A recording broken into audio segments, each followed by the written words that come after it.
Good morning, friends. Happy Saturday. It's October 28th. Beautiful, cool, crisp morning here in Southern Oregon. There's a little bit of snow in the hills, and ski season is coming quick. So, super excited about that. Thanks for coming over. And I'm going to go over a quick summary. We're going to talk about a market update, some cool new state laws, some ADU and infill housing regulation. I've got a bunch of questions that came in this month. So I'm looking forward to answering those. And then I'm going to take direct live questions. And then at the end, I'm going to talk about a couple of projects that I have going, not a teaser to hold you till the end. They're just infill housing strategies, how I'm going to finance them, how I found them, things like that. So super stoked for all of you that are hopping on here. There's no stupid questions in this game. Please feel free to drop them below. I will answer every single one that comes in.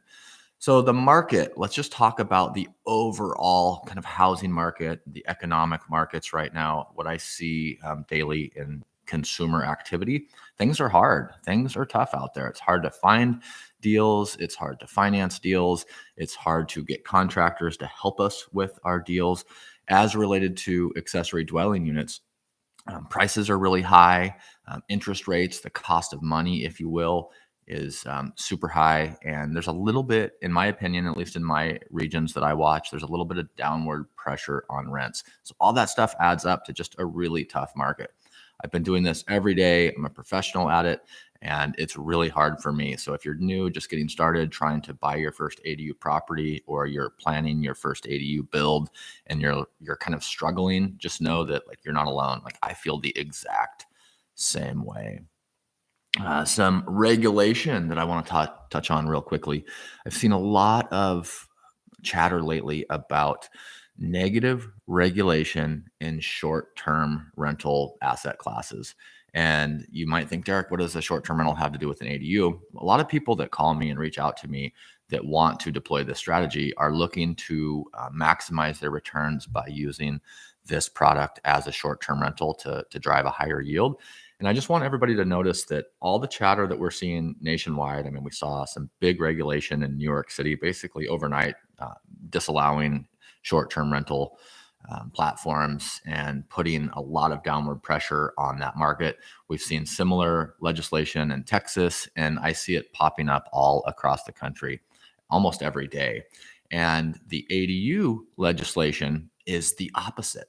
So if we just pay attention to what's going on in the market and what's going on in the headlines, we see all this negative press, negative regulation, putting downward pressure on short-term rentals. Nothing personal. I love short-term rentals. I have a lot of friends that are in that business.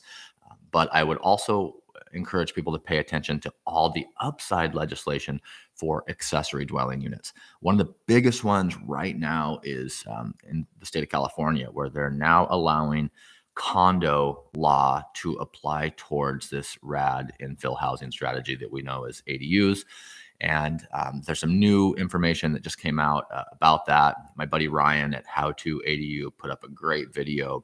You can go get some details there and see what he's talking about. We're already doing condo ADU in Oregon. We're doing condo ADU successfully in the Washington market, specifically Seattle. So what a condo law allows you to do is buy a single family house on a property that has room to build either a shared wall or a detached unit. And then you can use condo law, pay an attorney, $3,000 to $5,000 to do the paperwork. You have to follow some regulations, maybe some joint rules or some HOAs, but you can actually sell that piece of real estate off on its own tax lot. So it's one really good way to fund the project. Say you buy a house that you can't quite afford. Without this strategy, you can build that detached unit. You can either sell the primary house that you bought first to lower your debt service on the back unit, or you could sell the ADU and keep the front house to also lower your debt service.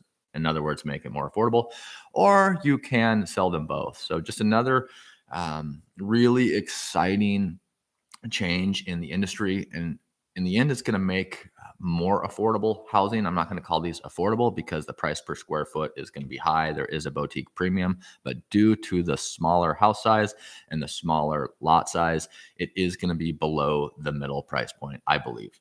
So good afternoon from Florida. Hey, Kevin. Thank you. So that's kind of some of the state laws. I would encourage everybody to, if you're an ADU nerd or an infill housing nerd, to at least Google your state, Florida ADU law, see what's coming. I would go to local planning commission and city council meetings in my city. This is stuff that I do. I'm not just telling you all to do it. It's actionable steps that we can all take together just to see where legislation is heading, kind of get the pulse of your local market.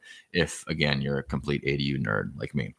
And then I don't want to talk too much. I want this to be directed towards our listeners here. So start dropping those questions in there. I'm going to read over some questions that came in this month. I did a YouTube video earlier about 3 weeks ago that said, how can I help you?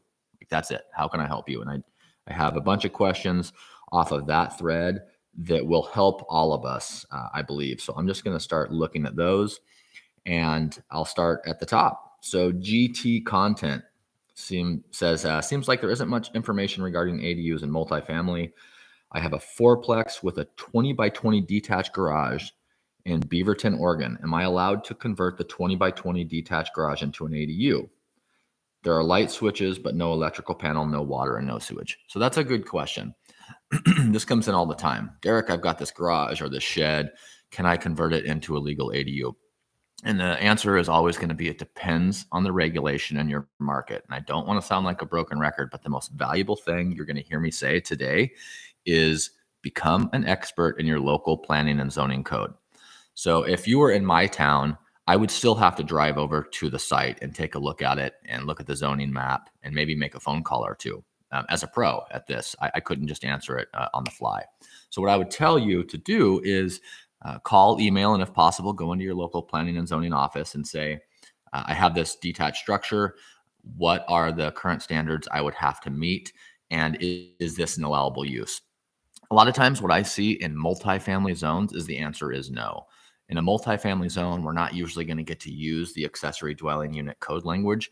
They're going to give us the big, thick code book for multifamily development, where we need to do a lot more things: fire sprinklers, off-street parking, street trees, bicycle parking, shared access agreements, all this stuff. With that said, that doesn't mean it's a no, but you have to ask the decision makers. While we're on the detached garage question real quick, my 10-minute time saver is take a shovel and go out and dig up, if you can, a couple different corners on that garage. And if the concrete is at least 24 inches deep in the corner, it probably has a footing. What I see time after time is there's this garage that was built in the 40s on a 4-inch concrete slab. You can stick a shovel in the ground, and that first pull of dirt away from the building, you can see that it's just a slab. It's not a footing, and you're going to most likely have to upgrade the whole foundation system, in which case it's usually easier to just tear it down and build something new. But great question. Thanks for dropping that in here. Another one here, it says, looking to see if there's a construction loan you recommend to go with. Construction financing is huge. That's a big burden to a lot of people that don't have any cash saved up or may not have a ton of equity laying around.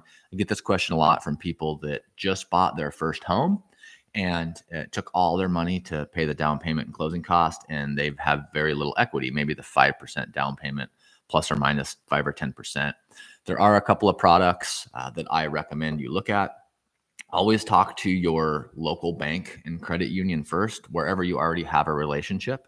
See if they have any products that can potentially get you part of the way to the funding you need.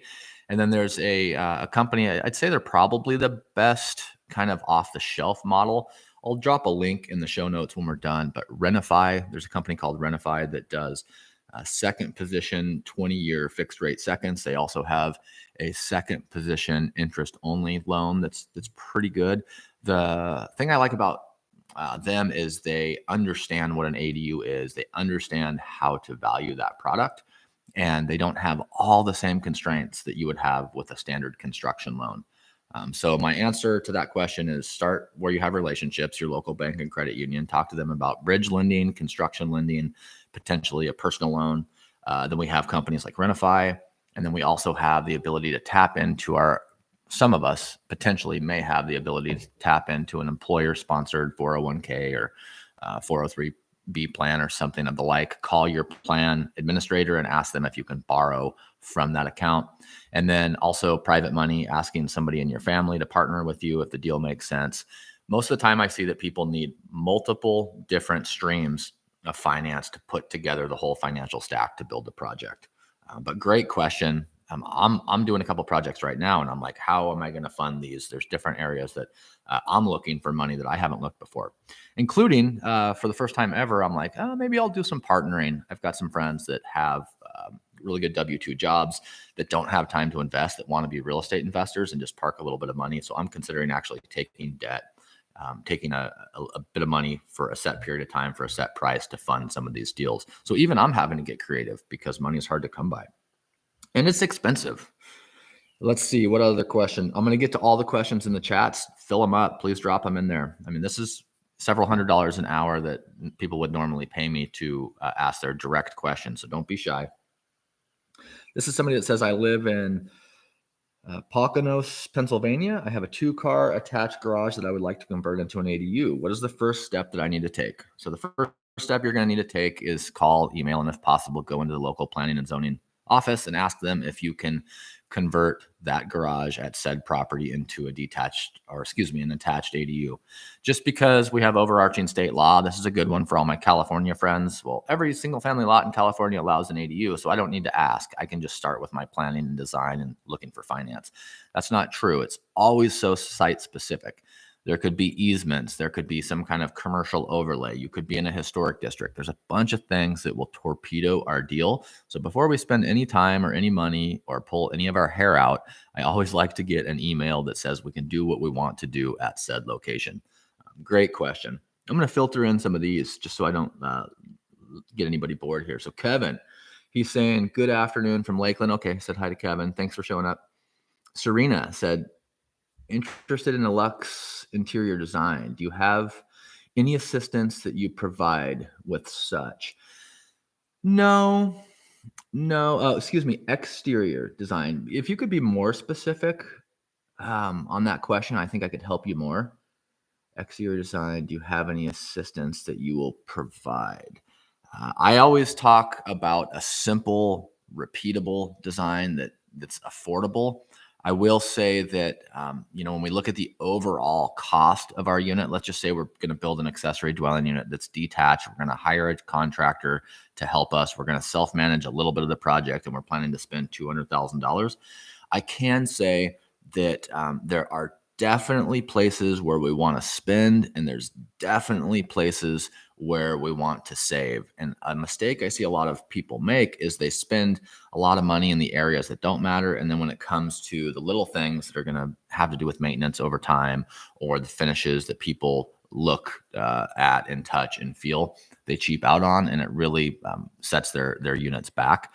A couple of those that really bug me, I'll just mention my pet peeves on exterior design. And these are things that most people wouldn't talk about unless they're a builder. And that is the roof sheathing that we use. So when we're sheathing a roof of a unit, whether it be an attached unit or a detached unit, new build, or we're putting a roof on a garage that we're going up on, we can use a couple different products. You can use in some areas a 1/2-inch product, either of plywood. And just really quickly, plywood is a wood that's glued together. It's real wood veneer, thin layers that are turned 90 degrees between each other and glued together. And they have a very high strength. They're very good shear rated.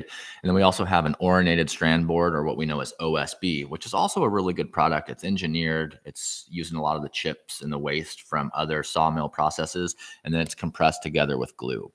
The thing that I don't like about OSB is it swells up when it gets wet. And again, it's going to come in, say, 1/2 inch, 5/8, or 3/4 of an inch. And the problem I'm seeing a lot of in this area is people use a thinner material, usually OSB, either 1/2 inch, 7/16, or 5/8, and then it gets wet before it gets covered up. And what happens is this thing called telegraphing. And I drive around all the time and I look at roofs and I just shake my head. And I want everybody to look at, the next time you're driving past a big subdivision, look at the roofs. And if you look at all the shingles on the roof, it's not as relevant if it's a tiled roof, if you're in the Southwest, but if it's a composition shingled roof, you can actually see the outline of some of the 4x8 sheets of sheathing underneath the roofing material. So if somebody was going to use a plywood that's 5/8 of an inch thick, you're not going to see that nearly as much. And we're talking maybe a $20, $15 to $20 difference in each sheet, maybe a $2,000 difference on your project, but your roof is going to be, it's going to last. I'm not going to say it's going to last twice as long, but it's going to be a much better product, and you're not going to get that telegraphing look from that roof. A couple other exterior things that I see people do is they use cheap windows on the frontage. If there's one spot to spend money, it's use really nice windows, maybe casement or single hung or colored windows on the front of your unit. Again, it doesn't cost a whole lot more, maybe $500 more a window for 3 or 4 windows, but that's going to be a ton of bang for your buck. So I hope that helps with some of your exterior design stuff. And if it didn't hit it close enough, be specific and I'll circle back. Oh, I'm in. Hey, what's going on? It says, thank you for taking the time to do this. We really appreciate it. My electrician and plumber are reluctant to allow me to trim out the plumbing and electrical. How do you arrange that with your team? Great question. And this doesn't have to apply to just electrical and plumbing. Let's just say it's the framer or the painter doesn't want you to paint. The framer doesn't want you to go and shear nail walls. You have to discuss all that stuff up front. When we're interviewing contractors, if we're going to be the self GC for this example, let's just say you're going to self manage the project, you're going to keep the schedule, you're going to pick the finishes, and you're going to hire subcontractors. Like in this case, you're hiring an electrician and a plumber. And at the start of that project, you need to be very, very clear. Hey, I have a little bit of experience. I would like to put in the outlets. I would also like to put in the cover plates. Is that something that is okay with you? Is that going to save me any money? Are you going to actually charge me more because you know I'm on the job site? Just have those questions up front. What we don't want as subcontractors and what we don't want as general contractors managing subcontractors is we get to the electrical trim, the house is painted, it's time to put in all the outlets and switches and cover plates, and they show up and you're in there halfway done with their job with no communication. So I would say just talk to them about it up front if you can. I would say based on my experience that when we're hiring subcontractors to do one part of the job, like you're self-managing and hiring the plumber to do rough plumbing, they're also going to do finished plumbing, set the toilets and whatnot, that they don't want the homeowner in their way. It usually costs them more money and slows them down if somebody else is kind of like, in their kitchen, if you will. So that's been my experience. But if I want to do some of that work, I have to make it clear upfront when we make the original agreement that they're going to help on the project. Amazing question. Communication is the answer to most problems that arise on the job site. And that could be in any phase. That could be while you're planning and going back and forth and arguing with the city planning team, or it can be when your electrician shows up and says, hey, I don't want you putting cover plates on because the set screws that you're using aren't pointed up and down vertical. And that's like, part of my art. And people are very crafty. This is everybody that's involved in the ADU build. If they're good, they're going to take a ton of pride in their work. So sharing kind of their brand and their pride with somebody else, some people don't like that. Great question again. Have you built with steel? Thanks, Carter Phillips. I have not built with steel as the primary framing member. We do use some steel components from time to time, but here in the Pacific Northwest, we're still, kind of stuck in the 100-year ago style of ordinary, what I would call like type 5 construction, where we're using framing members, usually Douglas fir, number 1 or better for walls. I have seen a lot of people in the South in more humid and salty climates using steel or treated steel or painted steel. But when it comes to steel framing, we use that in our commercial buildings here, but not in residential. I have seen some steel I-beams used when we have areas of expansive soil for the foundation points of the house, but I'm not an expert in building with steel. I have very little experience with it. I'm totally open to the idea. I like that it's recycled. I like that it's light and easy to use, but can't answer any of those questions directly. If you have some experience, share it, because I'm sure other people on here are interested in that as well. Dana G, I'm local to you, and I'd be very interested in partnering with you. Nice. Oh, that's cool. How do I put a heart by that one? Back to the finance right now. So money is so hard to come by, and I'll just talk quickly about rates. I don't need to give anybody an education on why things are expensive. And I'm definitely not an economist. I do spend probably 2 to 3 hours a day, 7 days a week, consuming some sort of economic content. And I also pay attention to what the consumers are doing. But a couple of years ago, we could build an accessory dwelling unit and put long-term fixed rate debt on it in the 3 to 4% range. Right now, that same product, it's valued approximately the same price. Values haven't come down. Rents are flat. If at all, there's maybe downward pressure, but rents haven't come crashing down. But the cost to refinance your money back out of that, as opposed to 3 or 4%, it's 8 or 9% today. And that's as like an owner occupant. If you're looking at some more flexible investment type loans, like debt service coverage ratio loans or private money loans, or gosh forbid, we need a hard money loan, we're getting up above 10%. And again, like I started with, the actual value of the project and the actual rents that are coming in are about the same. So when you decide that this ADU, I used to cover the debt for, let's say 800, and it rented for 1400, that was a $600 a month positive gross cash flow. Now with that same example at the same rents, it might cost $1,400 to service the debt, and it only rents for 14.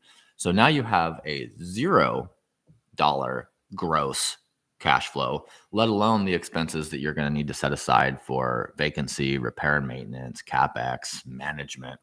So there's people that are calling me often and saying, Derek, this is a great idea. I have approval for this set of plans. I have everything ready to go, but with rates so high, like, what do I do? What would you do? And I've had to think a lot about that myself, like I said, doing projects currently. And this is the advice that I would give everybody right now is if you do not have sufficient cash reserves to float that unit for twice as long as it's going to take to build it, and maybe twice as long as you think it's going to take to rent it, I would hold off on the project. There's a lot of clients I have that money isn't really, I wouldn't say it's not an issue, but they can afford to pay cash for this. And maybe it's for grandma or their kids, or they're going to live in it. And the money and the rate isn't a big deal. Something I'll tell people real quickly on an economic front that we don't think about as cost sensitive developers and cost sensitive ADU builders and whatnot is that rates being really high right now for a lot of the population are an amazing thing. Think of your parents or your grandparents who are retired and living on some kind of fixed income, long-term fixed rate bond, or some kind of, a market-based monthly payment. People that have money in the bank right now that aren't spending and aren't leveraging are like, keep rates going up. It's actually helping them. So sometimes I'll run into clients that are in their 70s. They've got a lot of money in some kind of fixed rate, long-term bond-ish product. And the higher rates go, the more money they have to spend. So it's not every sector of the market that's really struggling right now with rates. So keep that in mind. But again, to kind of circle back to the main point is have some reserves. When I was a builder, I was a general contractor coming up into 05, 06, 07, I started to see some of my really good friends. This is pre-great financial crisis, right? Stuff got tight. They let go of their second homes. They started selling their ATVs and RVs. And then by 08 or 09, some of them were having to give up their primary house. And what happened is we all got, I don't want to say greedy, but people just got over leveraged. I mean, everything was going up, everything was working. I don't think we're in any of the same fundamentals at all as we were leading up to the GFC. But I would say that the safe bet right now is to have reserves and don't spend all your money on one project or 5 projects. Like, keep some held back. I saw a great post by Gary Vee the other day, and he was cussing and yelling. I'm not going to do that. But the point of the video was, now is not the time to flex. Now is the time to, like, live within our means. I live a pretty comfortable life. And when I'm in the grocery store, like, I'm looking at prices. And I know that if I'm in that position, that there's a lot of people out there that aren't as fortunate as me, that money is really, really tight right now. So just a quick reminder that the market, it's gonna get better, but it's probably gonna get worse before it gets better. And anytime we're in a bad market, we're one day closer to a good market, and vice versa. So have reserves if you're gonna build. Thank you again for bringing that question up. Here we go. We've got Serena Holmes. Is constructing an ADU essentially constructing a mini house? In other words, will I need an ADU specialized contractor? Oh, Serena, that's gold. I'm going to try to heart that. Where's my heart button at? I don't know. I'll mess that up. I actually had a really good discussion with Cole Peterson, a friend of mine who's an ADU advocate, scholar, wrote the book on ADUs. And his answer is, I'll start there, is no, you can just use any kind of general contractor or home builder to build your ADU.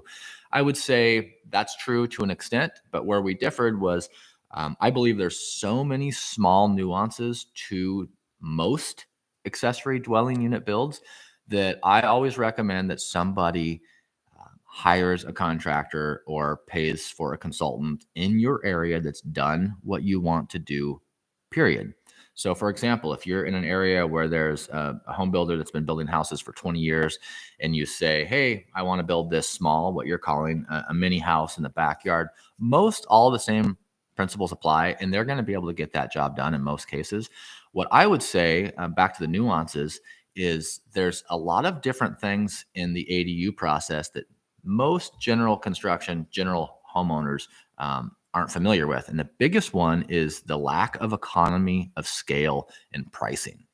So people that don't build these smaller houses, they're used to planning and speccing a bigger house. Let's just call it a 1,700 square footer on a flat lot where all the material can just be dropped right in front of the pad. The trusses are going to go up easily because the crane parks right beside the building. And then they have this economy of scale. They've got all these great rooms and bedrooms where the money goes a lot farther than these small boutique units. So not that a general contractor wouldn't be a good choice for your ADU build, but I would always try to encourage you to hire somebody that's built an ADU in your area because they're going to know those different little nuances. They're probably going to be some practical reasons. They're probably going to be better at doing a stick frame roof where you can't get truss access to. They're probably going to be very familiar with where the inspector wants simple shutoffs for water, sewer, power, not sewer, water, power, gas. There's also going to be kind of that ability to work in more tight spaces. And then they're going to be a lot more in tune with pricing for this small boutique unit. I just see a lot of bigger contractors underestimate the cost of a smaller unit. That's the biggest problem. And then the second biggest is I would never want to hire somebody to do something that's really similar to what I want to do, but hasn't done exactly that. So good question. That's kind of my overarching answer on that. Hobo Pro, have you ever done an ADU from an attached 2-car garage and used a bedroom that was next to the garage? No, not in particular, but using a garage for your example, and then busting out one of those shared walls and incorporating one of the bedrooms of the house makes perfect sense. One thing I will say when we're doing attached conversions of any kind is I'm always really, really sensitive about shared walls and sound transfer. So if you're going to incorporate an attached 2-car garage that's say 500 square feet, and that's going to be your living room and your great room, but you want a bedroom, and why would you enclose that area more with walling off a bedroom when you could just pop a hole in that shared wall and incorporate that bedroom? I think that's a great idea, especially if there's already a bathroom in that bedroom. But I always caution people, what is on the other side of that bedroom that's going to be shared? If that bedroom you're going to be popping into part of the carve out ADU of the primary house, if it shares a wall with the closet of another room, that's a great spot. If it shares the wall with the headboard of the master bedroom, that's going to be a little bit harder to soundproof and give privacy to. So things to consider, maybe do a move over wall, like so you have a voided airspace or a staggered stud. Maybe consider like a rock wool insulation or a spray foam insulation that's really good for dampening down like smells and sounds. And then also an RC channel, RC, which is a thin metal strip that deflects vibration, and then maybe consider using a couple layers of 5/8 drywall with some kind of soundproofing compound. I like 2 layers of Type X with green glue soundproof compound between the two. So that space, you've got dense insulation, and then you have, the double soundboard with a double sheetrock with sound dampening material is how I would reduce that sound. Markets are going to demand different things. I always say that tenants want exactly what we want as homeowners. That is, in this order, in my opinion: location, privacy and amenities. And the more privacy we can give our tenants, the better. So if you have to do the shared wall ADU or the attached ADU or the carve out or the conversion ADU, just spend extra money on sound. Again, back to my $200,000 ADU where you can see the sheets telegraphing on the roof, and then they have really cheap windows and front doors on the front of the unit. They could have spent another $5,000 and avoided both of those. Same thing on the attached unit. Don't spend $75,000 on this unit and you were, trying to skimp on, a 10 by 10 wall that was shared with the house, and you didn't want to spend $1,000 on good soundproofing or good design. Like, that's just going to be really negative, and you're going to kick yourself in the end. And don't ask me how I know that. The answer is because I've done that. Let's see. That was a great question. What else do we have? Oh, nice. I got a super chat, I think. A top chat. Nobody's ever, I guess maybe this is the second time somebody's dropped a super chat. You guys don't need to pay me, just so you know. That is really cool. I appreciate you, Serena. Awesome. Let's see. Amin says, how effective are mini splits in bedrooms when they are installed down the hall? If the bedroom doors are closed, do you get any questions concerned about that from your residents? Good question. This came up yesterday. I'll tell you exactly what I do. I'll tell you the exact units I use. Not sponsored by Daikin. I just think they're a good product at a good price, but we use Daikin mini splits. I use their sizing charts for my units. Just real quickly, a BTU is a British thermal unit, and I think it's the time it takes to raise like 1 pound of water, 1 degree Celsius, something like that. Let's just say that the higher the BTU, the more powerful it is. And under 700 square feet, I use a 12,000 BTU, and that's the heat. It also has a cooling member. And then on my bigger units, I'll use an 18,000 BTU head. And then on maybe up to a 3-bedroom house, I've got a couple houses that are 1,200 square feet that have the 24,000 BTU single-headed Daikin mini split. We always use one head. The direction of how we point that head is huge, just like you mentioned. I always originate or point the unit down a hallway. There are cases where there's a back bathroom that's around 2 corners that we don't get as much flow pressure to. But the strategy we use and the actual factory recommendations support this is good direction. And then we use a 1.5 inch minimum cut on our door sweeps. So what happens in today's building style, when we're building to, in our area, we would call it an Earth Advantage standard, like Platinum standard, which is a pretty tight house. The house pressurizes. Okay, so with this one head that's properly sized in the door cuts that are 1.5 inch minimum, that allows the air to circulate through the whole house, pressurized, and get under the doors and into the bedrooms. Now, with that said, if I have a 3-bedroom, 2-bath house that's 1,200 square feet, which is about the max that we'll build or we'll remodel, is it going to be better if I put, say, an 18,000 BTU head in the living room and then I put a 9,000, a smaller BTU unit in each bedroom? Is that going to be better? Yes. In a perfect world, yes, I would do that. If money wasn't an issue, every room would get one. I'd probably even put a little 7,000 BTU in the bathroom, or I'd put in new heat radiant floors. There's always this balance that we're looking for. If you guys follow what I do, it's all about affordability and trying to pass that savings on to our tenant. So the less heads we have, the less maintenance we're going to have, the less silk screens we have to clean, the less squirrel cages we'll have damage to. So I like the single-headed unit, strategically placed so it can shoot down the hallway, and then we keep our door thresholds at a minimum of 1.5 inches. And even when the door is closed, air will blow under there. And I've done like non-scientific tests. When I first started doing this, I would turn the unit on, I would go into the back bedroom with the door closed, and I would take a piece of incense, Nag Chamba, baby, and I would put that outside the door, and it literally just shoots through the bottom of the door, pressurizing these houses.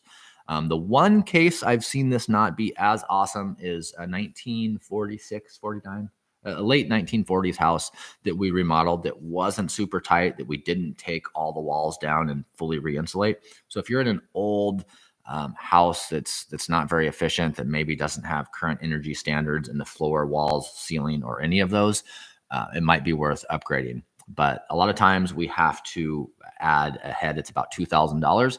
So if I'm using a single-headed 24,000 BTU unit with electrical, I'm about $4,000. If I wanted to put one in each of the 3 bedrooms, I'm pushing $10,000. So it's a big cost thing. More is better if you can afford it, but if you do it right with a single head, you'll be fine. That's a great question.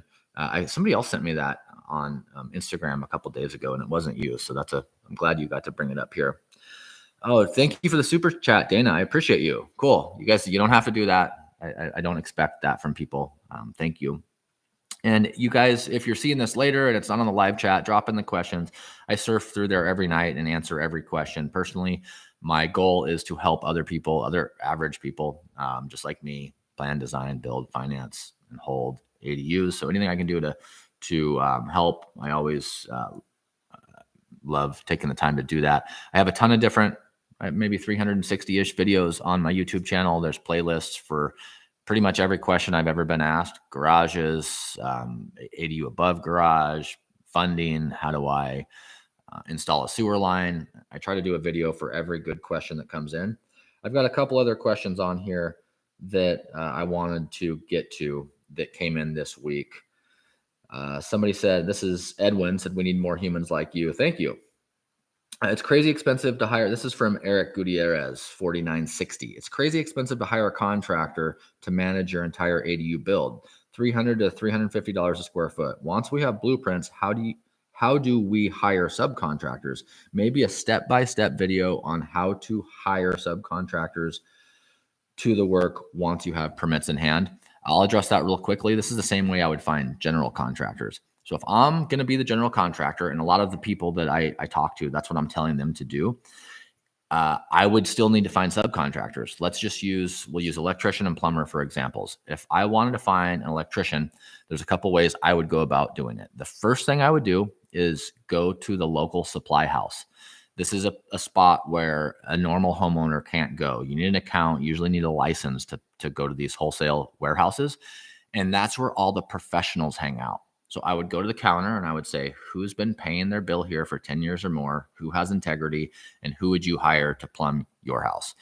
Same rules apply for an electrician. I would go to the electrical supply house, not Home Depot or Lowe's, nothing against those. Those are great stores. But the pros go to these wholesale warehouses.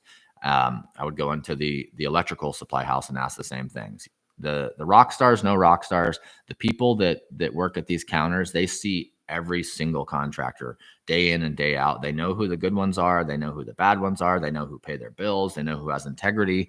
They know who have been in business in your area for a long time. I'll tell you right now, if anybody's been in business for 10 or more years in our industry, like they should get a medal. It's so hard to be a contractor and to be a contractor consistently. So I always start with that 10-year rule. If they've paid their bill for 10 years or more at the same place, that's showing me that they're consistent, they're local, they can be counted on. The same rules apply again for roofing. I would go to the roofing supply house and I would say, hey, we're building this small ADU. It's a small job. There's, roughly 8 squares, which is a 10 by 10 bundle of roofing. You don't have to know the lingo. You can just say, hey, I'm building a 500 square foot ADU. I want a raised seam metal roof. Who's been paying their bill here for a long time? Who has integrity? And who would you hire? So the person at the counter isn't going to give you the biggest outfit in town that only does 30,000 square foot commercial jobs. They're going to give you some small, maybe mom and daughter roofing team that can come out and do your job. So always referrals from the professionals where the professionals shop. A couple other things is if you have one good subcontractor, say it's a framer, say it's your excavation folks, say it's the drywall contractor. If you have one good connection with one good subcontractor, I promise you they're going to have every other sub in their phone. And the reason is because contractors hang out with contractors, they're on job sites, they follow each other, they have to come back to do repairs. They know everybody else that's on the job site. So if you have one that you trust, ask them, potentially offer to pay them for their time. Hey, would you consult me for an hour and talk about some people you know in the business and maybe share their contact information with me? And you'll have kind of their Rolodex. So once you have a good player, see if they'll open up their playbook to you. Amazing question that came in. There's a couple more here, and then I'll get to the last couple that are popping up on the screen. Please drop them in. I'll cut out as soon as we're done with questions, but I'll stay as long as they come in. Again, no stupid questions. If you knew some of the questions I've been asking over the last 30 years, you'd argue with that statement. Adding a second story. This is from Alvin Phillips 2666. Adding a second story to a detached garage. And this is a good one. I hearted this question because it comes in often. The answer is going to depend on the current shape of the structure you have, and more importantly, the foundation that it sits on. Here's a good rule of thumb. Most of the time, you're not going to pop the roof off and go up.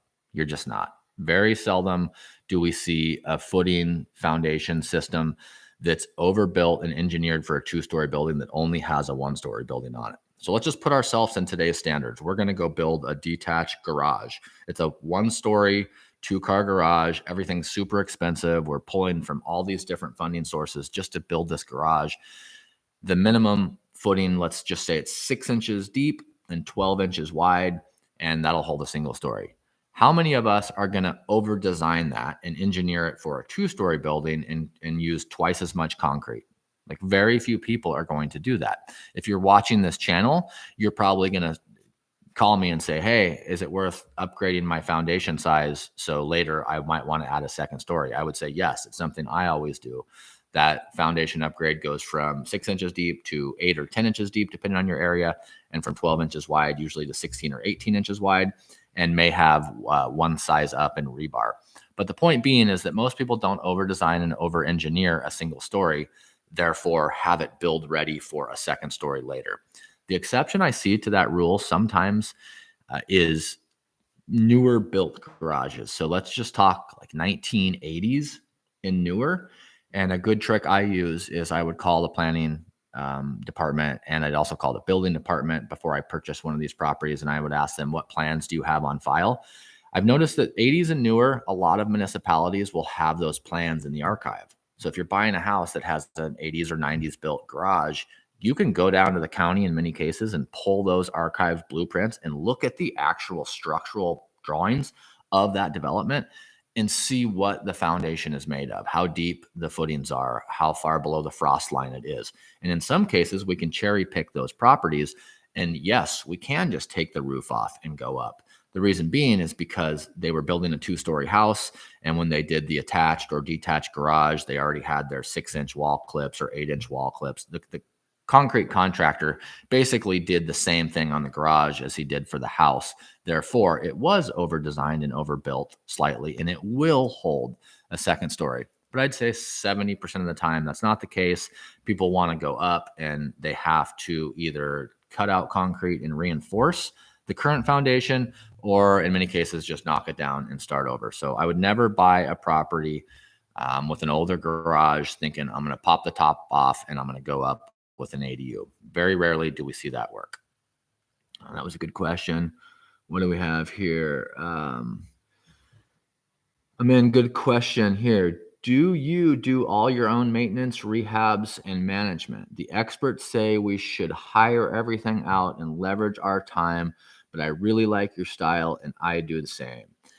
Yeah, that's just going to depend on our goals. I know everybody that wants to scale, like the cool thing in real estate right now is like scale to the moon, like hire a team, work on your business, not in your business. All that stuff is great. Like if you're an entrepreneur and you want to have 50 employees and you want to have thousands of units, like that could be an amazing path. And that's great advice. Like, yes, sub all that stuff out, build property management into your numbers, hire out everything, and go do more deals. A lot of people are focused on like, what's the greatest and best use of your time?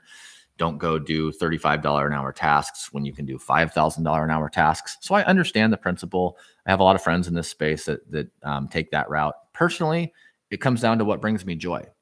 I get joy out of building.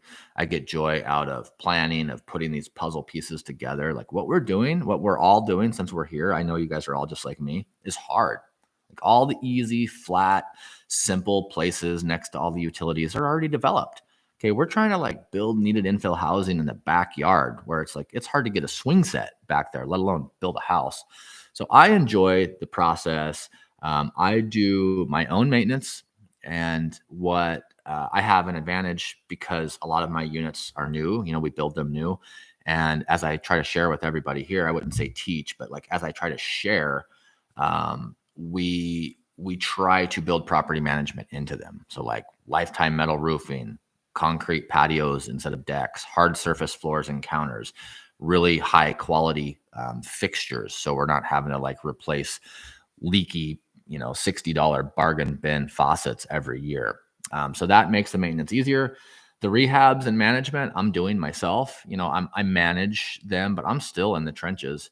Part of the reason I'm able to build for $100 a square foot on new detached ADUs is because I am physically doing a lot of the work. The big ones that I see saving the most amount of money that anybody can do with some training and some practice is the planning. So doing all the planning actions, dealing with the city.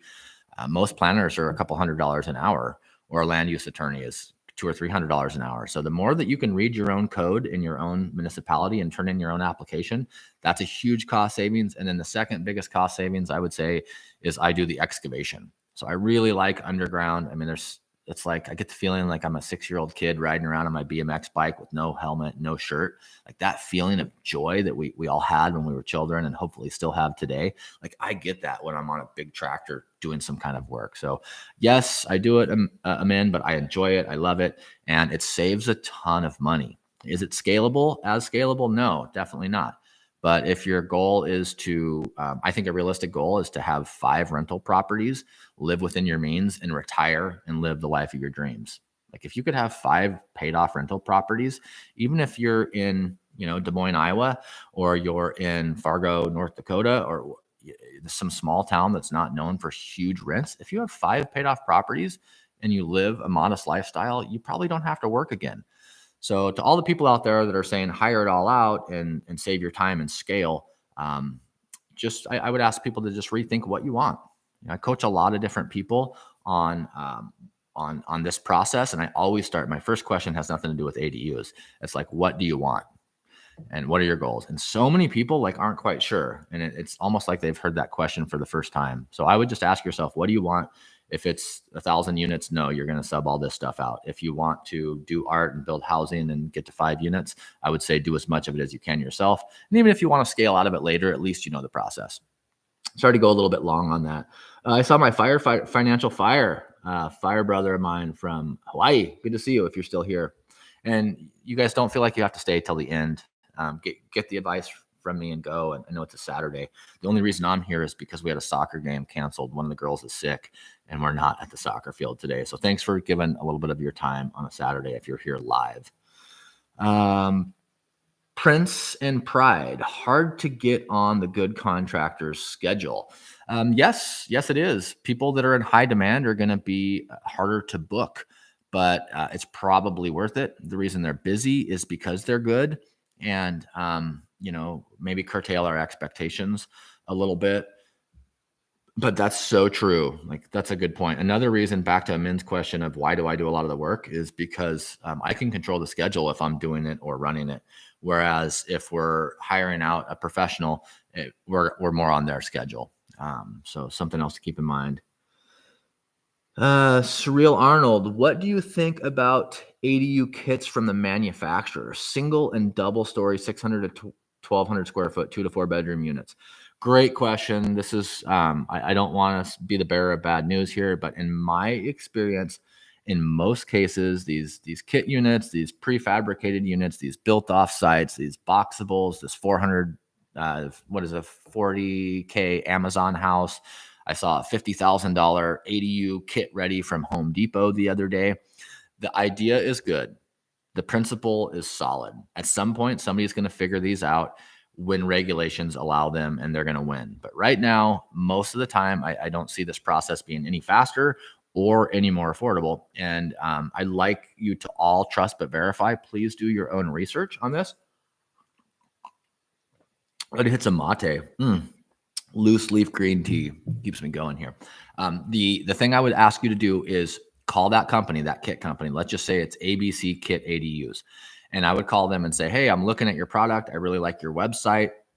I'm going to try to take your design into my local planning and zoning department and my building department and see if I can get approval and what conditions I'd have to meet. So what I see most of the time is you can't get a hold of anybody. Okay. Because they're all these like web-based businesses that are startups that are making them look like they've sold hundreds of units, but they've really only sold 0. So can you get a hold of somebody? Can you get a copy of the blueprints? Because that copy of the blueprints, the draft, have them strike them out. You're not trying to steal their design, but you need a copy of those blueprints to send to your city or county, your municipality's building and planning department. So if you can get somebody on the phone, which you probably can't, and you can get a set of plans, which is going to be really hard if you can even get a hold of somebody, and then you're going to send those to the city and county and see what they say. And most of the time, they laugh at you. Not always. There are a couple companies. Wolf Industries, shout out to Derek up in Battleground, Washington. Wolf's one of the few like prefab. They're not a kit. They're just an offsite built modular that they show up and set down. I've seen them kind of nail the process, but most people have not. And the industry moves so slow that even if they're building to International Code Council designs, people don't like new things. Like the planning review person is not going to like to review some kind of plan set of this kit house from out of state that they've never seen before. In other words, they're going to get their hackles up and they're going to, mark up your plans with a lot of red ink, has been my experience. And then the final piece of that, I don't want to go too deep here and lose everybody, but the final and most important piece of the kit house, look at their track record. I would just challenge anybody right now to go to Boxable or go to Adobe or go to all these different companies, that these big startups that have thrown millions of dollars at this housing solution product, and look at what real consumers are saying. Some of the biggest companies that you think have sold millions of units have like 15 reviews, and 10 of them are from people that visited the factory, and 5 of them are from people that have actually paid for a product, and they're bad reviews. They're like, it took way longer. One review I read recently said, my unit showed up. I really love it, but it's been sitting here for 6 weeks. We don't have the keys to it. We can't get into it. And the county came out and put a red tag on it. So I'm not saying they don't work. I'm not saying that these companies aren't going to win. I'm not saying that they're an amazing solution for housing, because I think they are. I think the process of how they're reviewed and how they're permitted has not caught up to the technology that we have. So if you're going to use one of these products, just make sure you can talk to a person, you can get the plans and read real reviews from real people that have had one of these delivered. If I was going to spend $75,000 on a prefabbed ADU, I would read the reviews and I would literally fly 3 states away to go see one in person and knock on the door and ask them how their experience with that company was before I spent any money. So there's my take on that. Not to sound like a hater. Let's see. Where am I at? Okay. Dana G, one of your videos is a series where you build 2 ADUs on one blank lot. I think it may have been the adjacent to the other property that you own. May I assume I can buy, say, a 1/4 acre lot and build 2 ADUs? Wonderful question. Yeah. So for any of you that haven't seen my ADU ground up build series, it's honestly my life's work, you guys. Everybody asks me often, like, why don't you do a course? Why don't you do a mastermind? Why don't you do this or that? I don't want to sell anything. I literally want to open source what I've done and give it away. So the ground up ADU build series, it's a playlist on my channel called How to Build an ADU with Cost Breakdown. We went over step by step. It's like 7.5 hours of all the trade secrets I've learned from making every mistake that I know how to make. I shared that. So that's what she's referring to. Yeah, we bought a house that was an old house that needed everything, but it came with a blank lot. On that blank lot, we built 2 ADUs. When I say 2 ADUs, the front house is a 800 square foot, 2-bedroom, 2-bath. That's the ADU that we gave to our city. You can walk into our city here in Southern Oregon and get that set of plans free, pre-approved. In that case, it was actually the primary house. Since it was on its own lot, even though it was an ADU and it's the ADU we give away, it qualified legally as the primary house. And then the small ADU in the back, which is my house actually, is really the one ADU. So the long answer is yes, you can build 2 units on a lot, but most of the time the A in ADU stands for accessory. And accessory means it's secondary or accessory to a primary dwelling. So that case where I said I'm building two ADUs, legally on paper, it was an ADU as the primary house and then another ADU behind it. But you can also, depending on where you're at, you can build two ADUs. So in some of the towns where I live, you can build two ADUs in any configuration. In the markets I like, you can build two ADUs, but one has to be attached. If you're in California, for all my California friends on here, thank you. Shout out Cali. Say where you're from. I'd like to say hi to you guys. The ADU detached you can do, and then you can also do a JADU, which is 500 square feet of gross habitable living area somewhere within the perimeter of the existing house. So you can do two. But to be very specific to your question, could you go buy a quarter acre lot and build two ADUs? In most cases, no. You could go buy a quarter acre lot and you could build a small primary house that lives and looks and feels just like an ADU, and then build an ADU behind it. But in most cases, you can't build one or two ADUs without a primary house. That doesn't mean you can't use an ADU design for the primary like I did. Wonderful question, though. I like it when they get very specific like that. Great question, Dana. You're a pro. Amen says, the last two ADUs you did have a large excavator. Could you do the same with a small Kubota? The large machine is a little intimidating, but I still want to do my own dig out. Awesome question. And I fought this my whole life. I used to rent like a 3-ton, a little tiny excavator because it was 200 a day instead of 400 a day. And I would sit up there on this thing with an 18-inch bucket and I would take one scoop at a time. What I've learned over time is that it pays to have a bigger machine, mostly for haul out. Okay, if I'm going to pay $200 a day to dig out an ADU pad, and it's going to take me twice as long, so I'm not saving any money. It's about a wash. It's just more of my labor, which has a value on it as well. Where we really see the savings, folks, is when we start paying to haul that dirt off, and it's $125 to $200 an hour to fill up a dump truck. And so when there's a dump truck driver sitting in like a 12-yard mega dump truck on your site, and you have this little tiny Kubota or a loader Kubota, and you're just scooping up a quarter yard at a time, and you're driving over there, and you can barely pick it up high enough to clear the side of the bed and dump your tiny bit of dirt in there, and you realize this is going to be 200 scoops to fill dude up, or this gal here that's waiting at $175 an hour. You're way better off renting a big machine. They're not intimidating. I mean, I shouldn't say that. You could be easily intimidated, and me as well, by the size, but the principles are the same. Like once you get used to working the controls, I mean, you pull back and the bucket goes down. I mean, you swing left and the whole machine turns left on a big one or a small one. I would say that this has come from a experience in a couple of broken fences. A lot of times, if we're in a backyard, we may only have like 6 or 8 feet that we can go. So when we're in a tight area, like don't get too big of a machine for the site. I've done that as well, and like swung around. One of the first ADU pads I cut, it was with a huge case backhoe with an extend hoe, and it was way too big for the site. And I was like thrashing around. A couple times I swung around, and the back backhoe outrigger literally ripped down the fence. It was my fence, luckily, but don't get too big of a machine for the job. But I always say get the biggest that you can afford and you can operate, and all the same principles apply. Just learn how to use the bigger one. Mostly for loading out dirt. Those small tractors won't get up over that side rail. One of your videos shows an ADU over garage with full bath in the garage. How does permitting for an additional bath in the garage? Great question. So every ADU that I build that has a garage under it gets a full bath. And we do that simply. It's not a living space.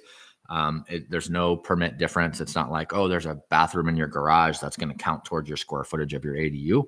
We just put full baths in our garage. It's about a $5,000 addition to plumb in all the extra stuff. The tub shower surrounds about $1,000, toilets a couple hundred, and then all the labor that goes along with that stuff.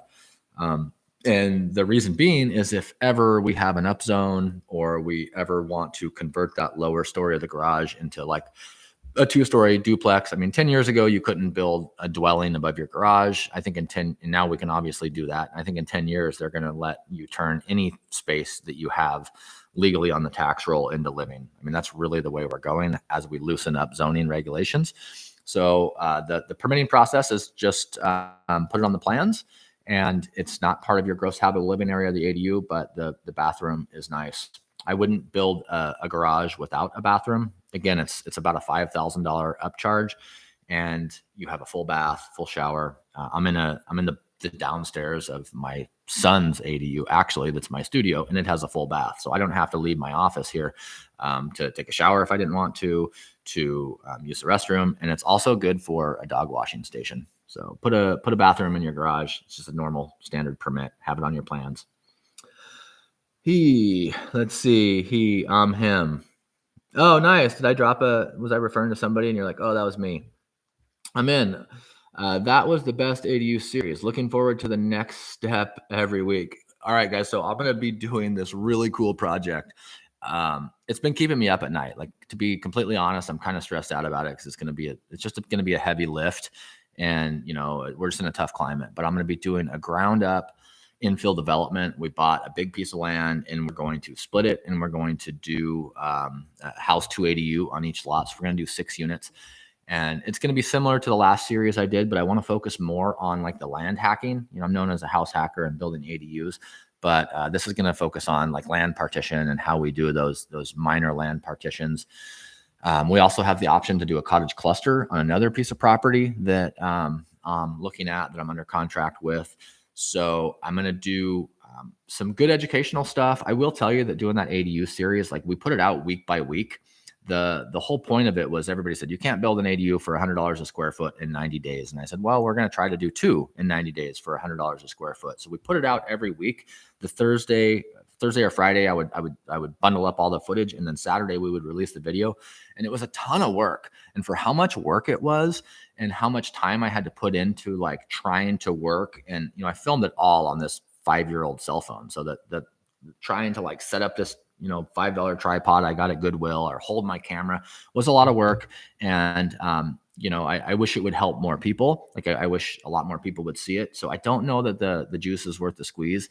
So on this next one, I don't know if I'm going to do a full series, but I want to do at least maybe like a once a month on the process of how to do infill development, how to develop land, how to we're going to have to bring sewer across the street. We're going to have to bring power down the street a couple hundred feet.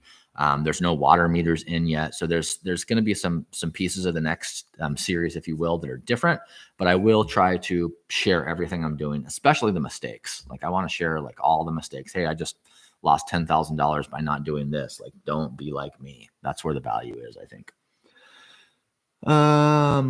Let's see. James Short. Is it possible to build 2 ADUs on top of a brand new garage, around 400 square foot each?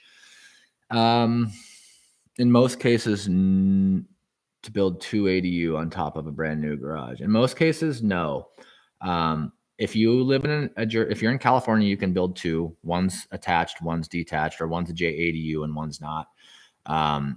If you're in, I talked a little bit about state laws and regulations. So a lot of the state laws on the West Coast, let's just say Washington, Oregon, California, are taking single family zoning and eliminating them. So in some cases, you could build a duplex above your garage. So let's not get the language confused. A duplex is going to be a different piece of the code than an ADU. Could you build 2 ADUs above a garage? In most jurisdictions that I look at, no, you could only build 1. In a lot of areas, you could do an ADU below and an ADU above. You may be able to do a duplex, which would be an ADU or a unit, a dwelling above and below, or 2 dwellings on top. But if you had an 800 square foot 4-car garage and you wanted to go to your city and say, hey, I want to come up with 2 living units upstairs, what's the path to that? They would probably tell you you're going to need to meet multifamily qualifications. What I would say, and this is a really good tip here, so folks, I hope it helps you.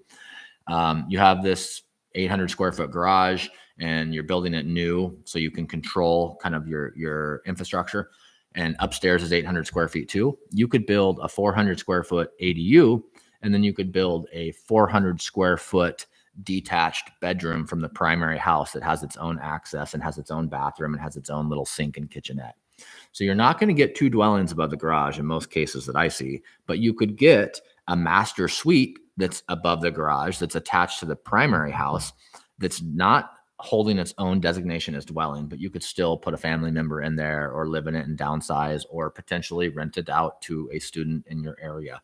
So housing can be like a roommate situation. It doesn't always have to get that dwelling qualification and have a full-size stove range to help make sense and help solve housing crisis and help us, generate some income If you guys follow my stuff, I talk a lot about capitalism with compassion.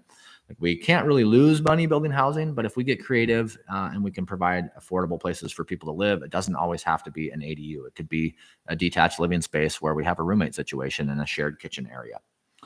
So that's a creative way to kind of get there. Oscar says, when you take a bedroom and bathroom from an existing house for ADU, you mentioned the soundproofing. Got it. Do you have to have a 1 hour firewall? Yes. Wonderful question. I'm going to go deep. There's a guy that I've helped down in California. He's in Sacramento, and him and his wife work for the school district. He's a good dude. He might even be on here. If you're on here, shout out. I'm not going to give away his name, but their building department has given this guy the runaround when it came to 1 hour firewall. Yes, you do. You want a firewall. We usually can achieve that with 2 layers of Type X drywall. Drywall's cheap. I mean, we're talking like $15 a sheet. So when people hear, oh, it's got to be 1 hour fire rated, it's like, oh no. To me, I'm like, that's the easiest thing in the world. I'm so glad they didn't say sprinklers. I'm so glad they didn't say you have to go do that in the attic, which sometimes they'll make you do, which they probably should. As a retired fireman and at one point certified fire inspector, I would agree with that. But they made this guy go underneath the house in the crawl space and do a 1 hour fire break in the crawl space. And they gave him 2 choices. They could either pour a small footing and build a 1 hour firewall in that 18-inch crawl space, so concealed fire couldn't travel from one unit to the other, or he could pull out all of his insulation and spray on this paint-based fire retardant. So something that was kind of new to me to hear that was the wall to the floor to ceiling 1 hour fire rating. But yes, they do make you fire rate the attached ADU. And I'll give a quick shout out to my attached ADU strategy because I've been getting a lot of questions about it. If you're looking for your first time home buyer, this is who I really want to help right now. Somebody that can't quite afford to get on the property ladder. Look for a house where you can do an attached ADU. And we're looking for an area in that house that already has a bathroom. So start looking at every house you can. Go to open houses on the weekend. Look for houses that have a master bedroom, master bathroom that would be easily converted either legally to an ADU by pulling all the permits, or if you have no money because you just bought your first house, just put a 2-way lock on the door and rent out that master bedroom. Okay. You've got the bathroom already there. It could be a studio style. You could literally go to Goodwill and get a couple of dressers and put those together, put in a sink, pull just a basic electrical and plumbing permit to put in that little kitchenette and not have to spend all the money to do the attached ADU. But that's the number one strategy that I'm recommending today that I would be doing if I was just getting started. And that Oscar's question of converting the 1 bedroom, 1 bath and soundproofing just kind of reminded me of that. Sorry if I jump around. I've probably had too much mate. Thanks for hanging out, people that are still here. I have a few more questions left. I'll stay until they come in, until they stop coming in. Back to the 1 hour firewall question. The cool thing about soundproofing and firewall with the Type X 5/8 drywall, Type X is it just means that it's an 1/8 inch thicker than standard 1/2 inch drywall. It's got a little bit different compound property, and it has a stamp on it that says it's fire resistant for 30 minutes. But the soundproofing of using the 2 layers of 5/8 is you're getting soundproof from that density, from that gypsum, from that water inside the product. And obviously still the green glue soundproofing compound, but you're killing 2 birds with 1 stone. If you're a bird hunter, right? You get that analogy. You're getting your firewall and you're getting more sound dampening. So good question, Oscar. Serena Holmes. Yes, she says, that's the content that I need. Dream of a small development of tiny houses. Yeah, awesome. So that's what we're doing. We've got a couple in the works. They're going to be super exciting. I mean, you guys know everything that I do, I'm going to share. To what extent is still out and about. With that being said, if there's anybody on here who like wants to build an ADU and is also like a videographer or video editor and wants to come like build an ADU with me and follow me around, and I'll teach you everything I know and you can help me shoot some of the stuff to lighten my load, it'd be easier to put out better content. But what I've always thought, and if anybody on here is like considering putting out content, like say you're going to convert your garage to a studio and rent it out on Airbnb, like share it, like pull your phone out and share what you're doing. People want to know. When I started down this rabbit hole 20 something years ago, nobody was talking about this. There was no information anywhere. There were like a few people in a few different groups that were kind of doing this guest house thing, but nobody talked about it. We obviously didn't have YouTube. We didn't have social media. And what happened was people like me spent a decade of making mistakes and pounding our head against the wall. Nowadays, we can all help each other. So I'm going to encourage everybody on here. If you're doing your first project, your 10th project, or you're just looking for where to start, like document the journey. For so many years, I thought about doing what I'm doing now, which is sharing everything on all these platforms. And I was just always too ashamed. I was too embarrassed. Like, I don't have like the right equipment. People are going to think I'm stupid. Like I'm not attractive enough, like whatever it is, like just the quicker you can get over that and think in your mind, like, how can I help other people? I at least was really surprised with how many other people like were curious about what I was doing. And once you get a couple emails, they're like, you really helped me and I did this and it's changing my family's life. You get that jet fuel that powers you to like make the next video. So I would encourage anybody on here that's doing a project to share it. Like, I want to see what you're doing. And you'd be surprised in this little niche market of infill housing. A lot of people like, want to learn from each other. And the more we can help each other, I think the more housing we can create. Let's see here. So Sandeep Sala. Wow, you mentioned a cottage community on a piece of land. This is amazing. Looking forward to this series. Can you please give us more info on this? Yeah. Okay. So I'm in Southern Oregon, guys, and we had this is legislation that I've seen in. So the best ADU legislation and infill housing legislation, just to back up, is really like Oregon, California, Montana, Washington right now.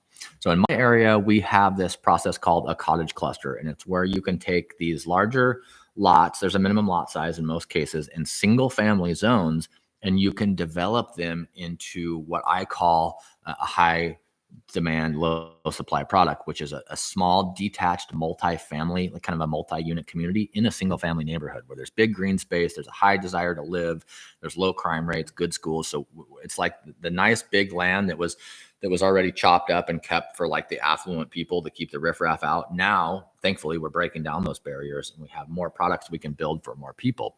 So the cottage cluster idea is you buy a big lot in a low density zone. It usually probably already has a house on it. There's not a lot of undeveloped tracts in most of these, West Coast cities, but you buy a big lot that has a house on it, and then you end up putting in some kind of road into a middle parking area, and then you build these small cottages around like a central courtyard.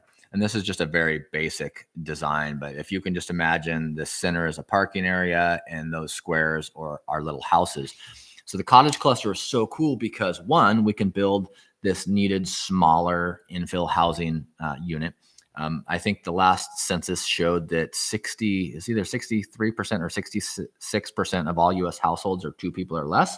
So most of these cottage cluster ordinances have like a max square footage size of like 1,200 square feet. That's a very common one. But the cottage cluster is buy this big lot and you build little houses inside of it. And you can do two things. You can keep those houses on one lot if you can figure out how to fund them. That's the one thing I'm working on right now is like, how do I fund this project? And say we build 5 units on it and I build them each for $100,000. I need the land, I need $500,000, and then we need to refi out to put long-term debt on it. Or if you can't solve that problem, you can partition these off. So what the states have said through the legislator, through our elected officials, as we need more small units on smaller lots that are therefore going to be cheaper and below the median price point, which is true. It doesn't mean they're cheaper per square foot to build because there's no economy of scale and there's a boutique premium. But we do have this smaller option. So people in my area and markets around me are doing these cluster units, and I'm going to do one because I think it's probably the most affordable path to home ownership. So if you think in an average neighborhood, the average lot size is 5,000 square feet and the house is 2,000 square feet. And we'll just call that like national median average right now of $400,000. So 5,000 square foot lot, 2,000 square foot house, $400,000. Well, if we're able to do a cottage cluster and we have, let's say, a 1,500 square foot lot and 1,000 square foot house, but the market rate is $250,000, that's going to create a lot more purchasing opportunity. And the idea of the cottage cluster is to allow more stock to come onto the market that's at a lower price point for so some of the lower income earners, say maybe up to like 80% AMI, things like that. So I love the cluster. We just passed a great cluster law the last few years in our state, and it was refined in our city just a couple of years ago. So I've seen a few of them done. I think they're amazing. I think they're a great idea for people to get into their first home. So good remark on that. I'm glad that Sandeep Sala mentioned that. Brian Bell, a lot of homes from the late 70s and on have slider off master. Do you make that a regular entry door with exterior stairs and wall off the door to the interior hallway? Brian Bell, yes. Boom. Yes, every time. That's a great strategy. So we would wall off that. Sorry, my phone's melting over here. We would wall off that hallway door, usually into a 36-inch hallway if it's from the 70s, long, narrow hallways. We quit building like that a while ago, but we'd wall that off and maybe turn the back side of that into like a closet. And then we would meet the fire and life safety code, and we would take out that slider. A lot of times if it's built in the 70s, what I'm thinking of is this like aluminum frame slider that's got this big, heavy double pane door that's probably already a little bit foggy because it's lost its argon insulation, and it's like harder than hell to like slide down the track, and you have to like move the broomstick before you do it. I would pop that out. It's usually going to be like a 6'8", 82-inch rough opening. It's already got a header, and then I would put in something cool and trendy. Go buy like a $1,500 French door and do a little eyebrow awning over it, and put in some corrugated steel planters, and then you have a little walking path out to the front, and you can turn that into a unit or rent that room out if you're just going to house hack it the affordable way. But to directly answer your question, yes, those sliders off the masters are great. You can leave the slider if you're cost sensitive, or put in something cool and trendy like a French door. People love French doors. They show really well in pictures. They're not that much more money than just replacing it with another $800 vinyl slider from Home Depot that most people would do. And you're going to stand out. At the end of the day, again, like as an investor and building housing for my tenants, my end user who we really care about, like they're going to want, again, in this order, in my opinion, the same thing that owners want. They want location, so we're buying in the best locations. They want privacy, so they don't want to hear sound, and they want amenities. So that nice, Douglas fir French door with nice high-end lever lock handles. I mean, you're going to have like 3 doors in this little unit. Doesn't matter if you buy a $15 quick set or a $200 like high-end Schlage lock. Not really. You're going to get a lot of bang for your buck. So spend where it makes sense. I would put a French door in there personally. Let's see. Drop some questions, folks. Drop some questions. I've got a couple more on my phone here. No pressure to add questions, but you have my time. I try to talk people out of consultations with me. If you need direct one-on-one time with me, I'll usually just say, hey, go watch this playlist, go watch my videos. Do not pay me unless you absolutely need one-on-one time with me. But with that said, you're saving a few $100s an hour right now. Ask your direct questions and I'll answer them directly. Like, don't be afraid. I'm going to drop back into the comment section. I did a short a few weeks ago that just said, hey, how can I help you? Ask me any question you have and I'll address those later. And that's what I'm going through now. Finance my 2-level ADU from that girl 2023. I kind of hit that. Here's a good one that we haven't talked about. Can the sewer and water line be in one trench together, or must they be separate? The electrical must be in a single trench, right? Question mark. Wonderful question. I'm going to go deep into the weeds here for all my infrastructure nerds. And this is really important stuff, you guys. I just did a property inspection on a place that we're going to buy for some infill housing. And we scoped the sewer. We did a bunch of, I'm going to do a video on it, but I don't want to give it away. But we did a bunch of infrastructure stuff. I didn't even care what the house looked like. I didn't care about the shape of the roof. All I cared about was, where's the sewer line? How deep is it? Where's the electrical coming from? So great question. Water and sewer can be in the same trench. Okay, a lot of inspectors will tell you they can't. They can be in the same trench if you follow these principles. Okay, you have to use interior grade plumbing and interior grade water line. So if you have an open trench, most times the code says that water and sewer need to be separated by a minimum of 12 inches apart on a different bench of material. unless you're using interior grade plumbing components. So for example, many sewer lines are PVC 3034, which is like a turquoise color. And many water lines are, say, 1-inch PVC. So you couldn't put an exterior grade PVC sewer line and an exterior grade PVC water line in the same trench without that 12 inches of separation. But if you use interior grade pipe, let's just say the water line is either copper or PEX. In other words, it's legally permitted to run inside the house, and so is the sewer line. So say the sewer line is white PVC, drain vent waste, DWV PVC, or black ABS pipe, you can run them literally in the same trench taped together. So a lot of times we'll run from the street, we'll run those exterior grade pipes. And then when we get closer to the house where we have less excavation, we just want one common trench. In that trench, we're going to have ABS, so an interior grade sewer line, and then we're going to have either PEX or copper, which is an interior grade water line. They're both going to be in the same trench. They're both going to go into the house in the same area. Both of the shutoff valves are potentially going to be in one shutoff valve box, just for efficiencies. And then the electrical, it's just good practice to put electrical, 12 inches away.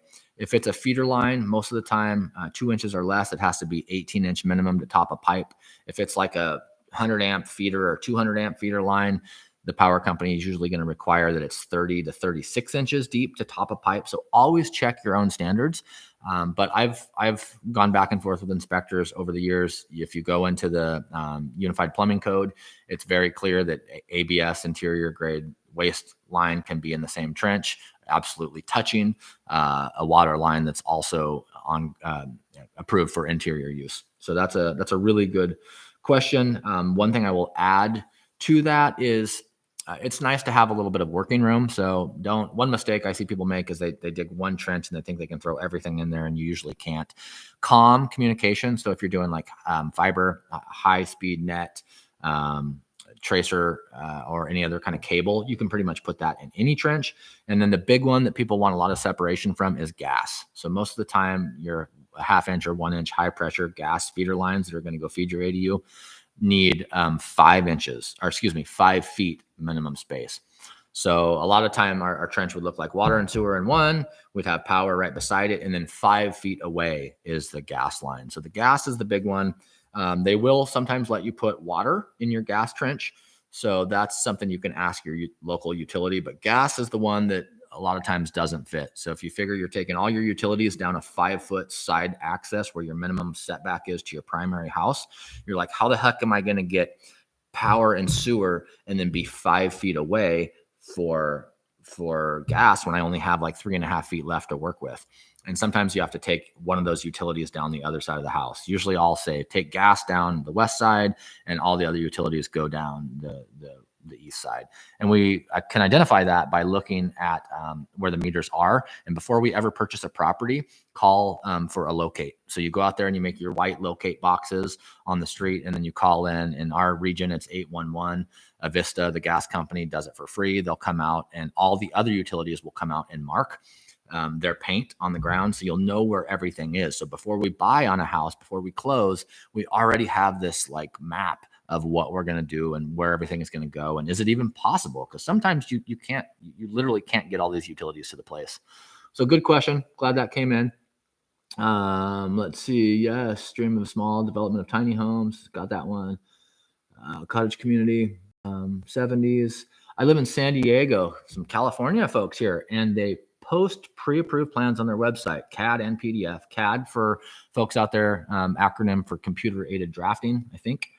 I think that's what all my friends that went to college told me. For multiple types of ADUs, I want to be my own general contractor. So are those enough to get bids from subs? I want to GC my ADU. And this is from, let's see, Waleed Sharaf. Yes, I love pre-approved plans for a couple of reasons. One, they're not going to be foreign to the city because they've obviously provided them and posted them on their website. Two, the building department in most cases has already signed them off. Like you don't have to wait for anywhere from 1 to 6 months to wade through the bureaucracy, especially down in Southern California. Nothing personal to the planning officials down there. Some of the people that I'm friends with are like planners across the country, and I don't want to ever talk down upon them. They're just busy. Like they don't have enough money or staff to turn these plans around quick enough. But the pre-approved plan is cool. I would always I would get a consultation on those pre-approved plans, and not from me. Like get a consultation from a pro in your area.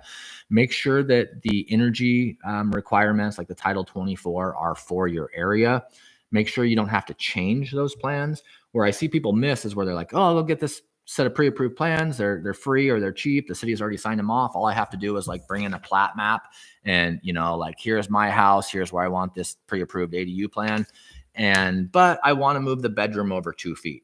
Well, that's going to be more expensive than almost starting from scratch in a lot of cases, unless you can get a hold of the original designer that already has that owns the copyrights to them, and then you're going to pay them whatever $500 an hour to move those. So pre-approved plans work when they're for your area, they've been approved in your area, and you're not going to change them. Okay, those are big things because most people, they get them and they're like, oh, this is perfect. I just want to I want to add this, or I want a pop out nook.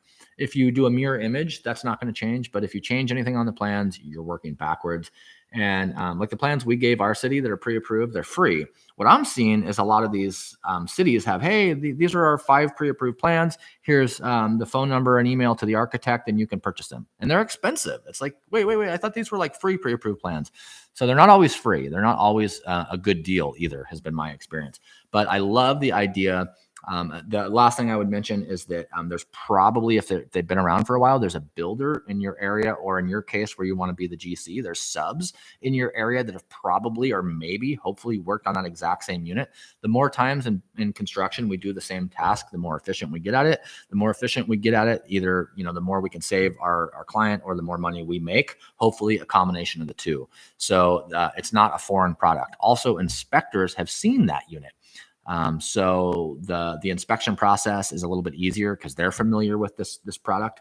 Like for example, in our area, one of our ADUs has been built several times, and they know what to expect. Everything is really easy. So I like those.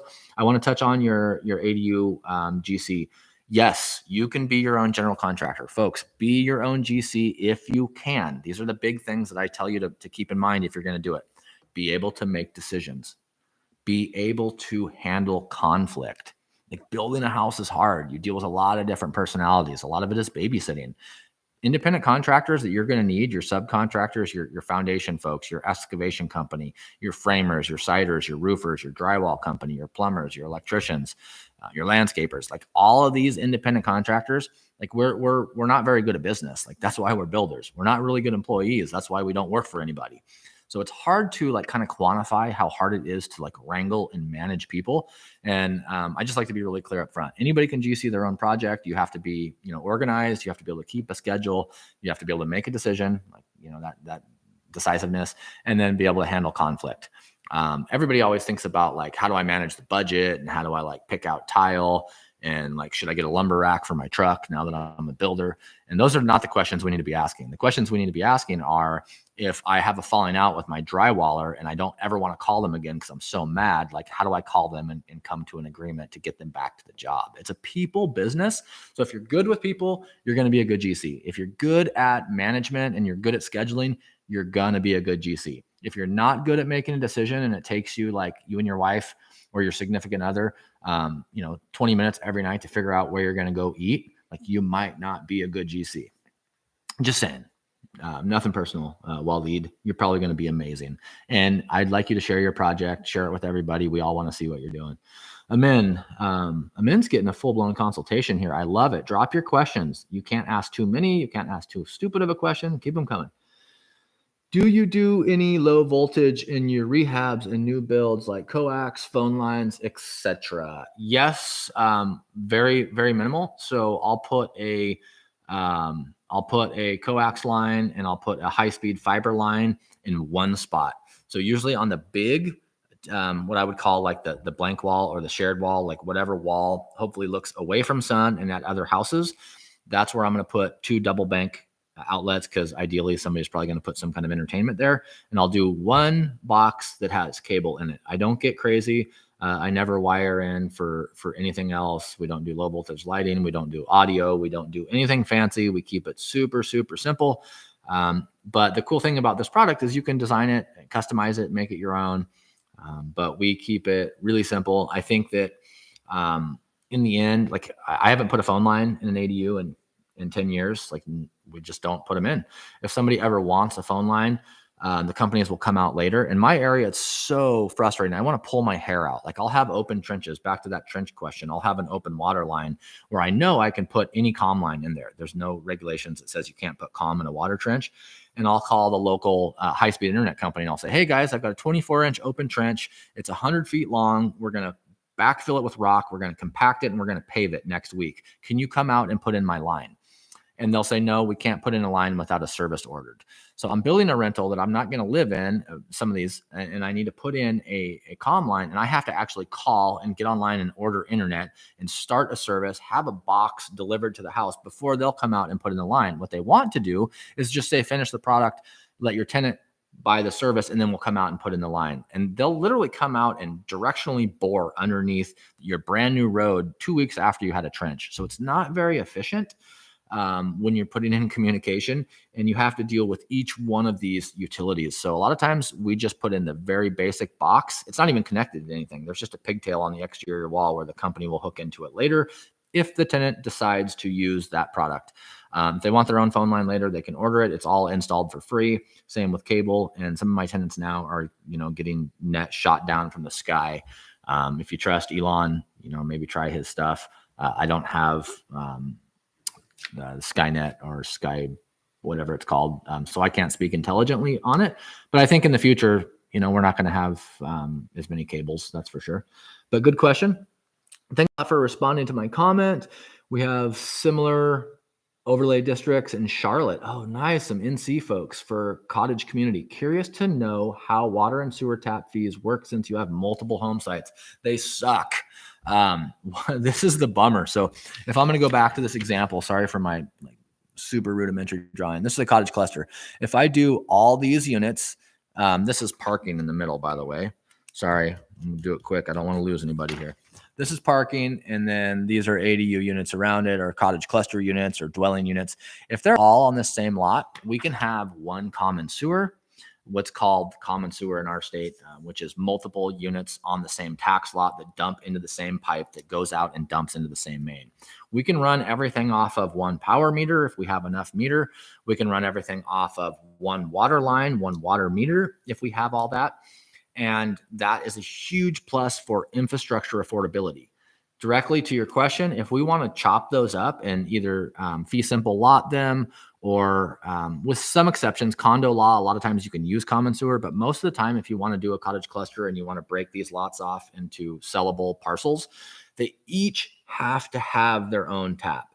So as opposed to one tap for sewer, one water meter, and one vault that serves power to all 5 of these units, you're going to have 5 times that cost because each unit is going to need to have its own tap. For example, in my market, a water meter with install and system development fees is $7,200. So I could serve 5 units with $7,200, or I could spend $7,200 5 times. That's just for the water.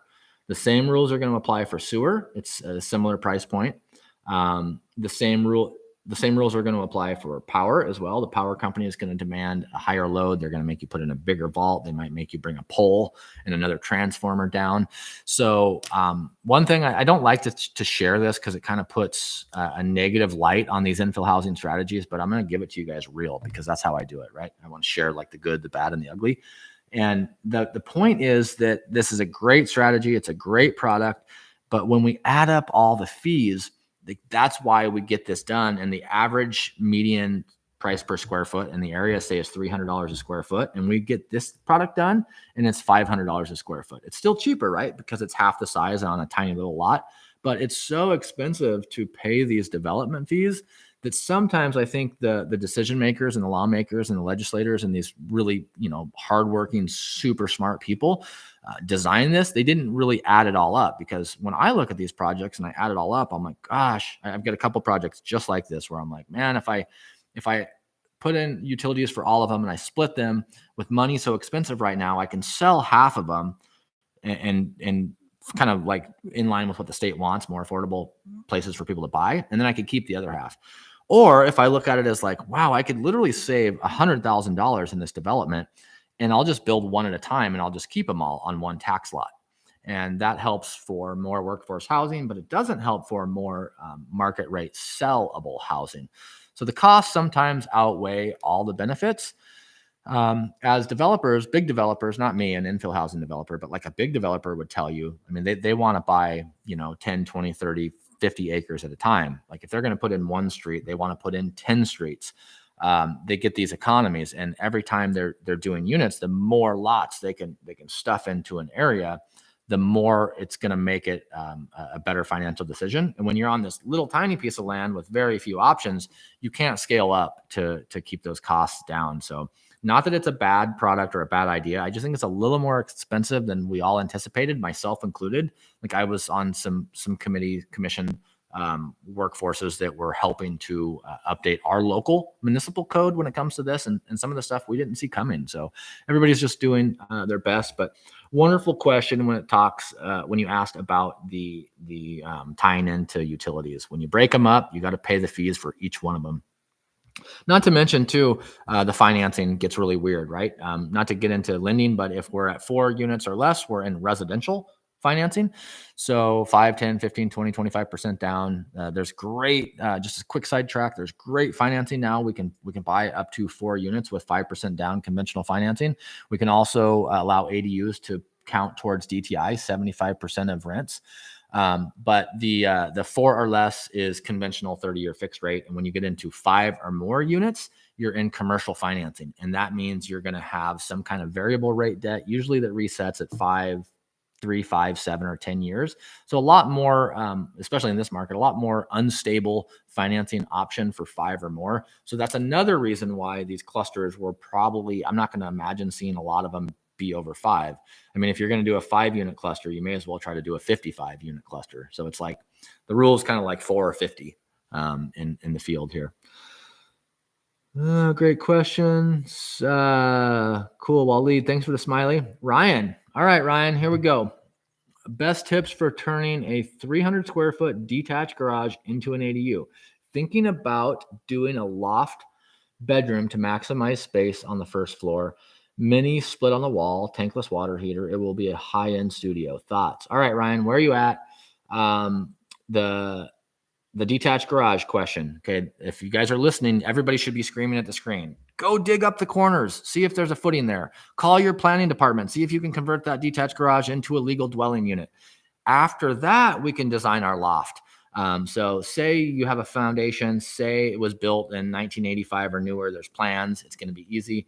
I love the loft idea. All the ADUs that I build get a loft. All the ADUs that I convert that have room get a loft. You guys know it was the kid in me that never had the cool tree house, and now I get to build them all the time.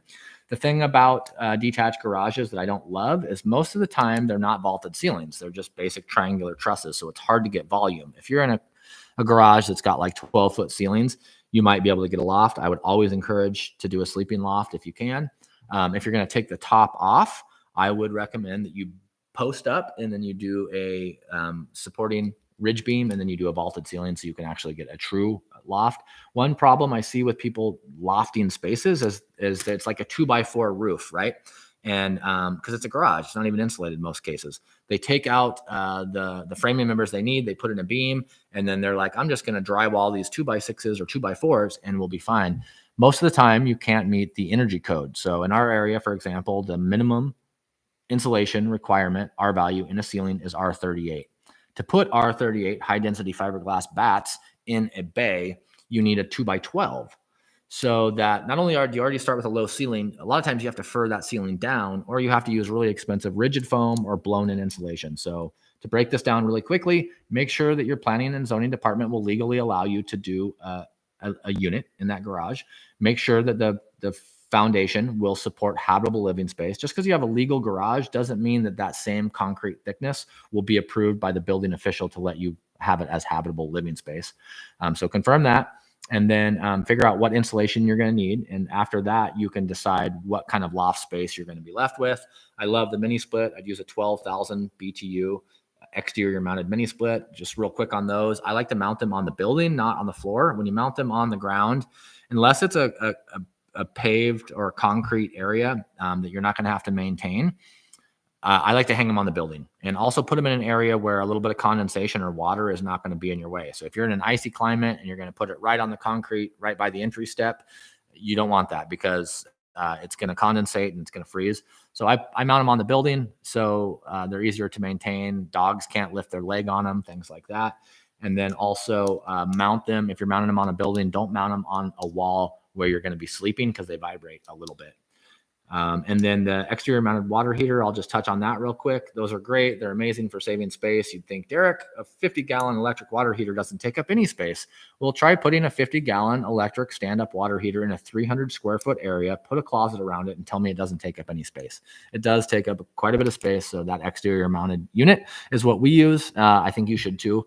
Great questions, Ryan. I appreciate that. Hobo Pro. Have you ever put a subfloor over a garage slab? No, we never put a subfloor over a slab. What we have done in the past is sleepers. So if there's a slab on a garage, most garages per code, and thankfully they don't enforce this code in most areas, should have a 1% to 2% slope. And that means that when you park in there and all the snow and ice melts off your wheel wells, it hits the garage slab and runs out towards the front, right?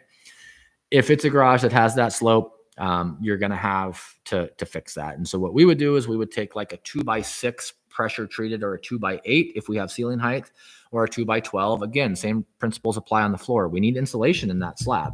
We need insulation in that floor to meet the codes in most jurisdictions. So we would take a 2x6, 2x8, 2x10, 2x12. We would put it on edge, and then we would rip that on an angle. So think of a 2x10. You pick it up and you cut it kind of like a pizza slice. So when you set it down on that 2% slope of the floor, it's a level floor. And then we pocket out 2x4s, and then we lay some 2x4s, pressure treated 2x4s across the floor, and we shoot those in with concrete fasteners, and then we toe nail those subfloors. So they're called sleepers. You're basically building a custom cut subfloor joist every 24 inches, 16, 18, or 24, depending on your layout. And then you insulate that, usually with a rigid insulation because there's no ventilation because it's right on a concrete slab, and you've got some kind of vapor barrier, usually like a 6 mil plastic. And then the subdeck, whatever you're using, say it's a 7/8 product or an 1.125 tongue and groove product, you put your floor over it. So yes, we would put floors over concrete, but never you never just put a subfloor down on concrete. Very, very, very rarely. And I've never done it. Great question, Hobo Pro. Ryan is back. Ryan Panaleo. Financing ADUs. Do you ever do HELOCs? Ideally, you can cash out refi, but do you ever just pay it slowly down over time with cash flow? Not ideal, but that's the situation I'm in. Would love your thoughts. You and me both, Ryan. I'm in the same boat. I was literally up at 5 this morning thinking should I spend this much money when there's no real good exit strategy except for selling? I build most of my stuff with HELOCs. I've built up enough equity over time in different properties that I can suck equity out with a HELOC, and I can go build, and then I put long-term fixed rate debt on it when I'm done, and I repay that HELOC off, and I can go recycle that money and keep doing it. The problem with this, guys, is HELOCs are not created equally. So most HELOCs, for the friends out there that don't quite know what they are yet, and if you don't know what a HELOC is, raise your hand. I'm going to give you a free consult. Okay, if you don't know what a HELOC is, raise your hand. You'll get a free one-on-one with me because I want to teach you about the power of money and leverage. The acronym is Home Equity Line of Credit. Most HELOCs are fixed rate, variable rate debt. And most HELOCs just say a home equity line of credit means you have to have a home. A lot of times it's your primary home. Some banks will do a HELOC on a second home. Some banks used to, and still might, credit unions as well, maybe do a HELOC on an investment property. But most of the time, a HELOC is on your primary house, or what used to be your primary house. And it's based on the equity you have in the home. So if you have $1 million home and you owe $500,000 on that, you have $500,000 of equity. A common product would be an 80% loan to value. So somebody would give you $400,000 of equity. A lot of times there's a 10-year drawdown period. And after that 10-year drawdown period, it resets to a 10-year payoff or a 20-year payoff. They usually add a couple of percentage points to it. So what I don't like about HELOCs is their variable rate. What I do like about them is you can recycle them over and over and over. To answer Ryan's question more directly, you can build an ADU. So say you have $200,000 of home equity line of credit. Today it's at 9% and it's interest only. Okay, you can use that HELOC to pull it out. You only need to pull as much as you need at the time. The nice thing about a HELOC is you pull out $10,000, you do the foundation. The next month you pull out $20,000, you do the siding, the framing, the roof. So in other words, you're paying interest only payment a month behind as you build the project. So you don't say it costs $200,000 and you're paying 9% interest on it. Say your payment's $1,800 a month. You're not making that $1,800 a month payment until like a month after it's done. So it's nice because you can draw off of it. This is the problem with HELOCs that I want to warn people of, is when you're done, and this is directly related to your question, Ryan, when you're done, you have all this debt on this unit. And we don't know that it's going to be that payment forever, because most all HELOCs are adjustable rate. So if it's 9% today and the Fed's saying we're going to go higher for longer, the market's betting they're going down, but the Fed's saying higher for longer, and they've done that for the last year. I believe JP when he says it, but next month that payment might go up. And another thing is, a lot of them are interest only. So in Ryan's example, yes, use your HELOC if you have it to build your ADU. But to his question of can you just chip away at it over time? Yes, you can, but you're going to be paying that $1,800 a month minimum interest only payment. And then you're also going to have to make additional principal payment to get it to go down at all. The reason I don't like this strategy all the time is if you don't have a clear path to refinance when you're done. So if you're in tech in the Silicon Valley and we have this rolling recession right now, and there's people being laid off in your sector, and it's going to take you 6 months, you think, but really it takes you a year and a half to build it. Rates go up a little bit. You don't have the same financial position. You can't cash out refi. You're stuck with this interest only debt that has a variable rate. So they work great. I use them personally, but they're not a long-term product. There are a few HELOCs out there that have a fixed rate debt. If that was the case and you're in California and your payment on that HELOC is set at 9%, you spent $200,000, your monthly payment is $1,800, the unit rents for $2,800. Could you pay it off forever on that fixed rate and never pay down the principal and just live on the cash flow? Yes, that's a possibility. Just have reserves, kind of how I started this video. Have reserves in today's market because stuff could get kind of hard. And then, make sure you have a long-term plan to pay that off, because what I don't want to see is what I saw in 2008, which is everybody levered. They figured, oh, this is just short-term debt. I'll just buy these couple of lots. I'll build a couple of spec houses, just like the taxi driver and the school teacher just did, and I'll sell them and I'll, make $500,000 and I'll be a developer. Well, what happens is, there's market conditions that shift when you're done, and all of a sudden you can't refinance. Like you don't have the job, lending tightens up, liquidity in the market goes down, and it's hard to HELOC your money out, and you're stuck with that product. I would also suggest that you read your HELOC documents, because most of them, let's just say mine's at 8.5%, 8.49.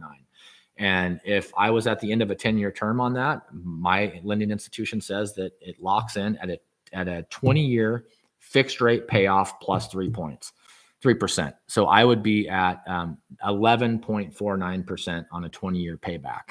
So if all of a sudden I didn't pay my debt back off in the short term like I thought, now all of a sudden I have this long-term debt lingering over my head that's at a really high rate. So make sure you have a plan to pay it back. Ann Arbor, Michigan, college town, Ryan says. That's every situation's different. If you've built before and you've used your HELOC to build and you've got your money back out, like I do, like I'm using it right now, I'm going to use it over and over again. I'd say it's a good play. Just have reserves and have an exit strategy to get out of that variable rate interest only debt. Surreal Arnold, do you ever work with SIPs? Another great acronym. I'm going to do a video just on acronyms. So structural insulated panels. A SIP panel is usually, just think about a piece of 7/16 OSB sandwiching a big piece of foam, and there's another piece of OSB on the other side, and you kind of stand them up like Legos and screw them together and pound them together. Sometimes they use these slip splines. I do not work with SIPs. I have a little bit. I'm familiar with them. I think they're a great product. I think they're super highly efficient. I think they're light, and I think they make some sense. There's some argument to be made that the process that creates the foam isn't great for the environment. The basic reason I don't use them is because we're in a traditional world. Like if the framers in my town were taught by their grandpa and their dad to frame walls with 2x6 dug for wet, nail it together on the ground, you stand it up. If all the electricians in my area that grew up in the union or did an apprenticeship and all they know is to show up with a hole hog and just drill as many holes as they can in your studs and not sweep up at the end of the day so they can pull their wire through it. If that's the norm, the plumbers, the same thing. They show up and drill a bunch of holes. Sometimes they sweep up, usually not. And they run all their plumbing. Like that's everybody in the industry. If that's what they're used to, and they come out to your job, which is this new SIP panel, and there's the chases aren't properly done, or they have to drill through foam, or they have to do anything that they're not used to doing every day, or how their grandpa didn't teach them how to do it, it's just going to take longer and cost more. Is that a good answer for like slowing down progression? No, it's the worst. It's like we used to say that in the fire department all the time. It's like years and years of like stubbornness and tradition, like cancel out every new good idea. It's kind of true in the building industry. So we don't use them here very often. Some of the green builders or some of the, like the really high efficiency, high cost builders use more of these engineered panels and so forth, but I don't. So I can't speak as an expert on them. I do think they're awesome. If I was going to do a SIP panel ADU, I would make sure that the planning and building department are very familiar with reviewing those. And most importantly, I would make sure that whoever was running my job has experience and specifically works with that type of construction. If you're like, hey, I want to go self GC this project, I've never done one, there's nobody in my area that's really good at them, like I would be really hesitant. Ryan says, super helpful. Yeah, the HELOC is a great play. Just have reserves and have a plan. Oscar, what is your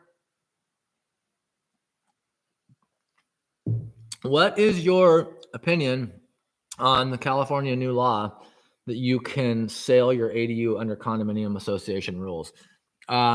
Mixed. A very, very good question. Mixed reviews. So we can do those here. I had a conversation yesterday with the best land use planner in our area. Her name's Amy from Road Planning. She's amazing. And I asked her about, like, why aren't we doing more condo law? Like, everybody's all up in hoopla about California condo law. They've been doing it forever in Seattle. Why don't we do more of that? And her feedback was like, the process here in Oregon is kind of hard. The best couple of lawyers in our area usually send people up north for a different lawyer because they don't want to do them. So it sounds like it's just kind of the process. But the overall idea is we can create more houses that are more affordable because they're smaller and more people can buy them. More affordable housing in my mind is two things. Like, how do we make a unit that we can rent out that working class workforce people can afford? That's kind of, more affordable housing as a rental. And then the other piece of more affordable housing is for somebody to buy. So a workforce person that isn't just going to rent forever. How do they buy a house? How do you create a house for $250,000 when the town average is $400,000? Well, you get creative and you make these smaller houses on smaller lots and you have condo law. So I think overall it's a good thing. What I am seeing, and this is not a negative, this is a positive, and I'm an investor and I do this to make a living. This is how I feed my family. But I see that more people, because there's going to be a financing option, because you can sell this, the values are going to be higher. If you built an ADU in your backyard in California, it cost you $200,000, you might only get $150,000 of value. If you build that same ADU in California and you condo it off, you might be able to sell it for $400,000. So what I think will happen that's negative is it's going to drive the prices up. When we went from like a 10-year standard mortgage in our country to a 30-year fixed rate mortgage, what do you think happened to the price of homes in this country? They went way up. Okay, when you open up a new product, like if we tomorrow all of a sudden we wake up and Freddie and Fannie says, guys, girls, everybody, we have a 50-year mortgage. Houses are going to be affordable. What do you think that's going to do to affordability? Well, more people qualify, more demand rushes into the market. There's still very limited supply. Prices just go way up.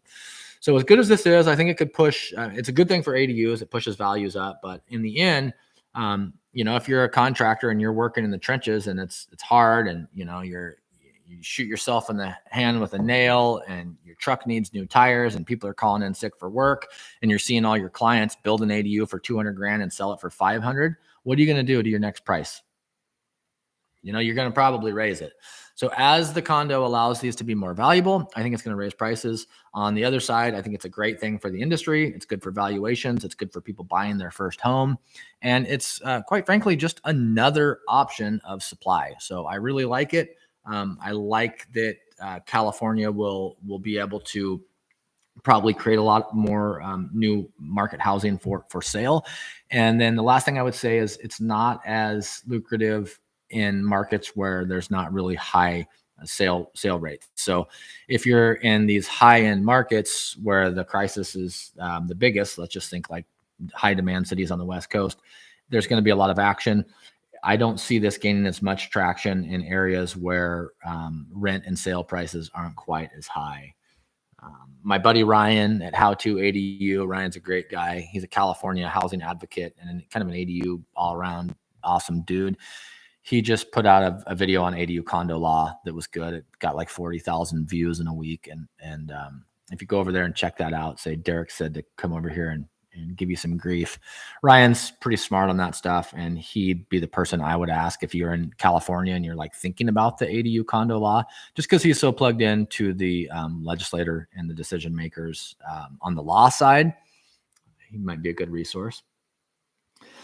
Hobo Pro says, great, thank you. Jerome Morales, I used a fixed rate secondary home equity loan to finance my garage conversion. As long as the numbers make sense, go for it. I love the fixed rate second. So if you don't know what a fixed rate second is, I'll just go over it real quickly. I mean, most of the people that are on my channel probably do, but if we have a $500,000 house with a 3% mortgage and there's $400,000 left that we owe, we're probably not going to go refi to get an 80% loan to value cash out refi to get $80,000 and restart over all that debt at 8.5%. What we would do is we would go borrow the $100,000 that we need at 8 or 9% because it's on such less money that the debt service will pay it off. So back to Ryan's question, if he's still here, the advantage in this situation that Jerome has is he has a fixed rate, so he knows what his payment's always going to be. Yes, insurance and taxes are going to fluctuate, usually up. But the mortgage is always going to stay the same. It's a fixed rate second. And even though it's a high rate, he's not having to reset the great low rate he has on his primary house. If you default on that second, they put a lien on your house. HELOCs are very similar. If you default on that, they can take your primary house too. So they're similar in risk, but I do like the fixed rate second. Send me if anybody wants the product that I recommend. I have a partnership with them. Supposedly, they've never paid me or sent me any money. I have an affiliate link I'll share with you guys. It might save you a little bit of money. Send me an email, and I'll share that with you. They have that fixed rate second product, and they have a couple of good lenders. I was just at a conference, the ADU Academy in Berkeley, California, 2 weeks ago. I was hanging out with Charles, which is one of their main mortgage guys, and he's super smart, and they love ADUs. They're very familiar with the product. I can hook you guys up with that. Send me an email if you want. Thank you for your answers. Let's see, we're 156. Let me just scroll through these questions real quick. Speak now or forever hold your peace for the Saturday, October 28th live Q&A. If anybody has any questions, put them in. I'm going to just scroll through these real quick. Move to SoCal. This is NDK9. It says move to SoCal so I can hire you and your crew. Quick disclaimer, I don't work for anybody, not even in my own market. Like, I'm so unemployable, like I can't even go get a single job. Not really. I haven't had customers in a long time. I'm just busy doing my own stuff. So even if you were in my own backyard, we don't build for other people. So don't take it personally. I've talked to the city. My next move is a general contractor, interviewing general contractors. I touched on, go to the lumberyard, who's been paying their bill here for 10 years or more, who has integrity, and who would you hire? And the most important part, and people always miss this one, I want to bang my head against the desk right now. Once you find a couple contractors you like, ask them for references. Who have you built an ADU for in the last couple of years? Can you give me 3 people you built an ADU for? And then call those people. People that have good references love to give you good references. And when you call the Smiths and you say, hey, how did ABC Contracting do on your ADU?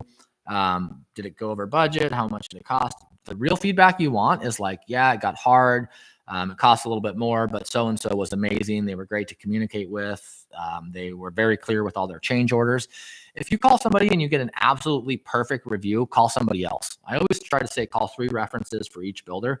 But so many times, folks, I see people embark on this $200,000 journey and they do not spend a couple hours of like calling references. And then they call me halfway through the project and they're like all upset that the contractor didn't do what they said they were going to do. And it was like, well, when you called and checked references, the last ADU they built down the street, like what was their experience at midway of the project? Well, I never called them. I thought they were cool and I trusted them. Trust but verify. So that's the piggyback onto that question. A couple more in here. Floor plans. Somebody said I wanted floor plans to build a 20 by 20 garage conversion. I'll tell you what I do. Just literally Google 20 by 20 apartment floor plans. Start looking at different layouts and then design your garage around that. The thing about a pre-approved plan for a conversion of like a master bedroom or a garage is they really don't exist because everything is so different. But if you have a weird garage, say your garage is 21 by 30, you'd be amazed if you just Googled 21 by 30 floor plans, how many floor plans you would find that would fit your exact garage. Where do I find the money to do this work? This is Sean Hillary. Where do I find the money to do this work? Fixed rate second. We talked about all the different financing options, HELOCs, private money, borrowing from your own investment accounts, and so on. So much information regarding ADUs. We answered that one. So that's we're at 2 hours. I mean, that's a crazy amount of time. If anybody's stayed for 2 hours on their Saturday, you're as obsessed with infill housing as me, and you're going to do really well. We got to be a little bit obsessed and a little bit crazy to be talking about this on a Saturday. Just scrolling through the comments real quick. I'll give 2 minutes left. Is there any other questions that people have? 2-minute warning. Surreal says, thank you for your answers. And I don't know, can you guys see the questions? Like I'm not on the other side of this, so I can see all the chats, every question that's asked, going back up. Thank you so much, Serena Holmes, for the super chat. That's cool, and as well as Dana G. But if you guys can see all the questions, maybe say yes, we can see them. I don't know if you can see all the questions, but I think I got them all. Everybody that participated today, thanks so much. Yes, we can. Okay, so Serena says, yes, you can see all the questions. So if I didn't get to your question, because it's really small on my screen here, I'm just working off of a small laptop here. If anybody didn't get their question answered, shout it out now. For those of you that want to follow along with what I'm doing, feel free to subscribe, only if you're getting value. Like I'm not just asking for follows and subscribes just to like get more numbers. I don't give a shit about that. What I really care about is helping other people. So if it brings you value, feel free to subscribe. You can follow me on Instagram, that ADU guy. I'm probably most active there, trying to share a few things a week of the good, the bad, and the ugly of what we're doing. There's a bunch of free resources on my site. The resources tab, if you've made it this far in the video, the resources tab on my website, thataduguy.com, has free plans. It has contact information for other people in this space, what you would probably think is of my competition. I share all their info, our free plans, the lender that I use, how to find a contractor. If you're looking for a contractor, Realm is by far the best play if you're in California or Seattle. So if you need a builder in California, send me an email. I've got a great network with Realm. They're the best. Nobody else that I've ever heard of in my life can get you 3 qualified bids for a project in 2 weeks. I couldn't even do that in my own market for my own ADU. So if you're looking for a builder in California specifically, reach out to me and I'll give you a discount code for them. I think that's about everything. Thank you all. Some thank you here. Thank you to Serena, Dana, Amin, Surreal, Arnold. I think it's Surreal. That's a great name. All right, folks, have a good Saturday. If you're not watching this live, drop your questions in here. I do check these. I do respond to every question I get personally. So if you watch this at a later date and you're like, Derek, you were right on the edge of my question, then you got sidetracked and like I was screaming at the screen, just drop the question in now and I'll get to it. Thanks again. Have a good day, folks. Bye-bye.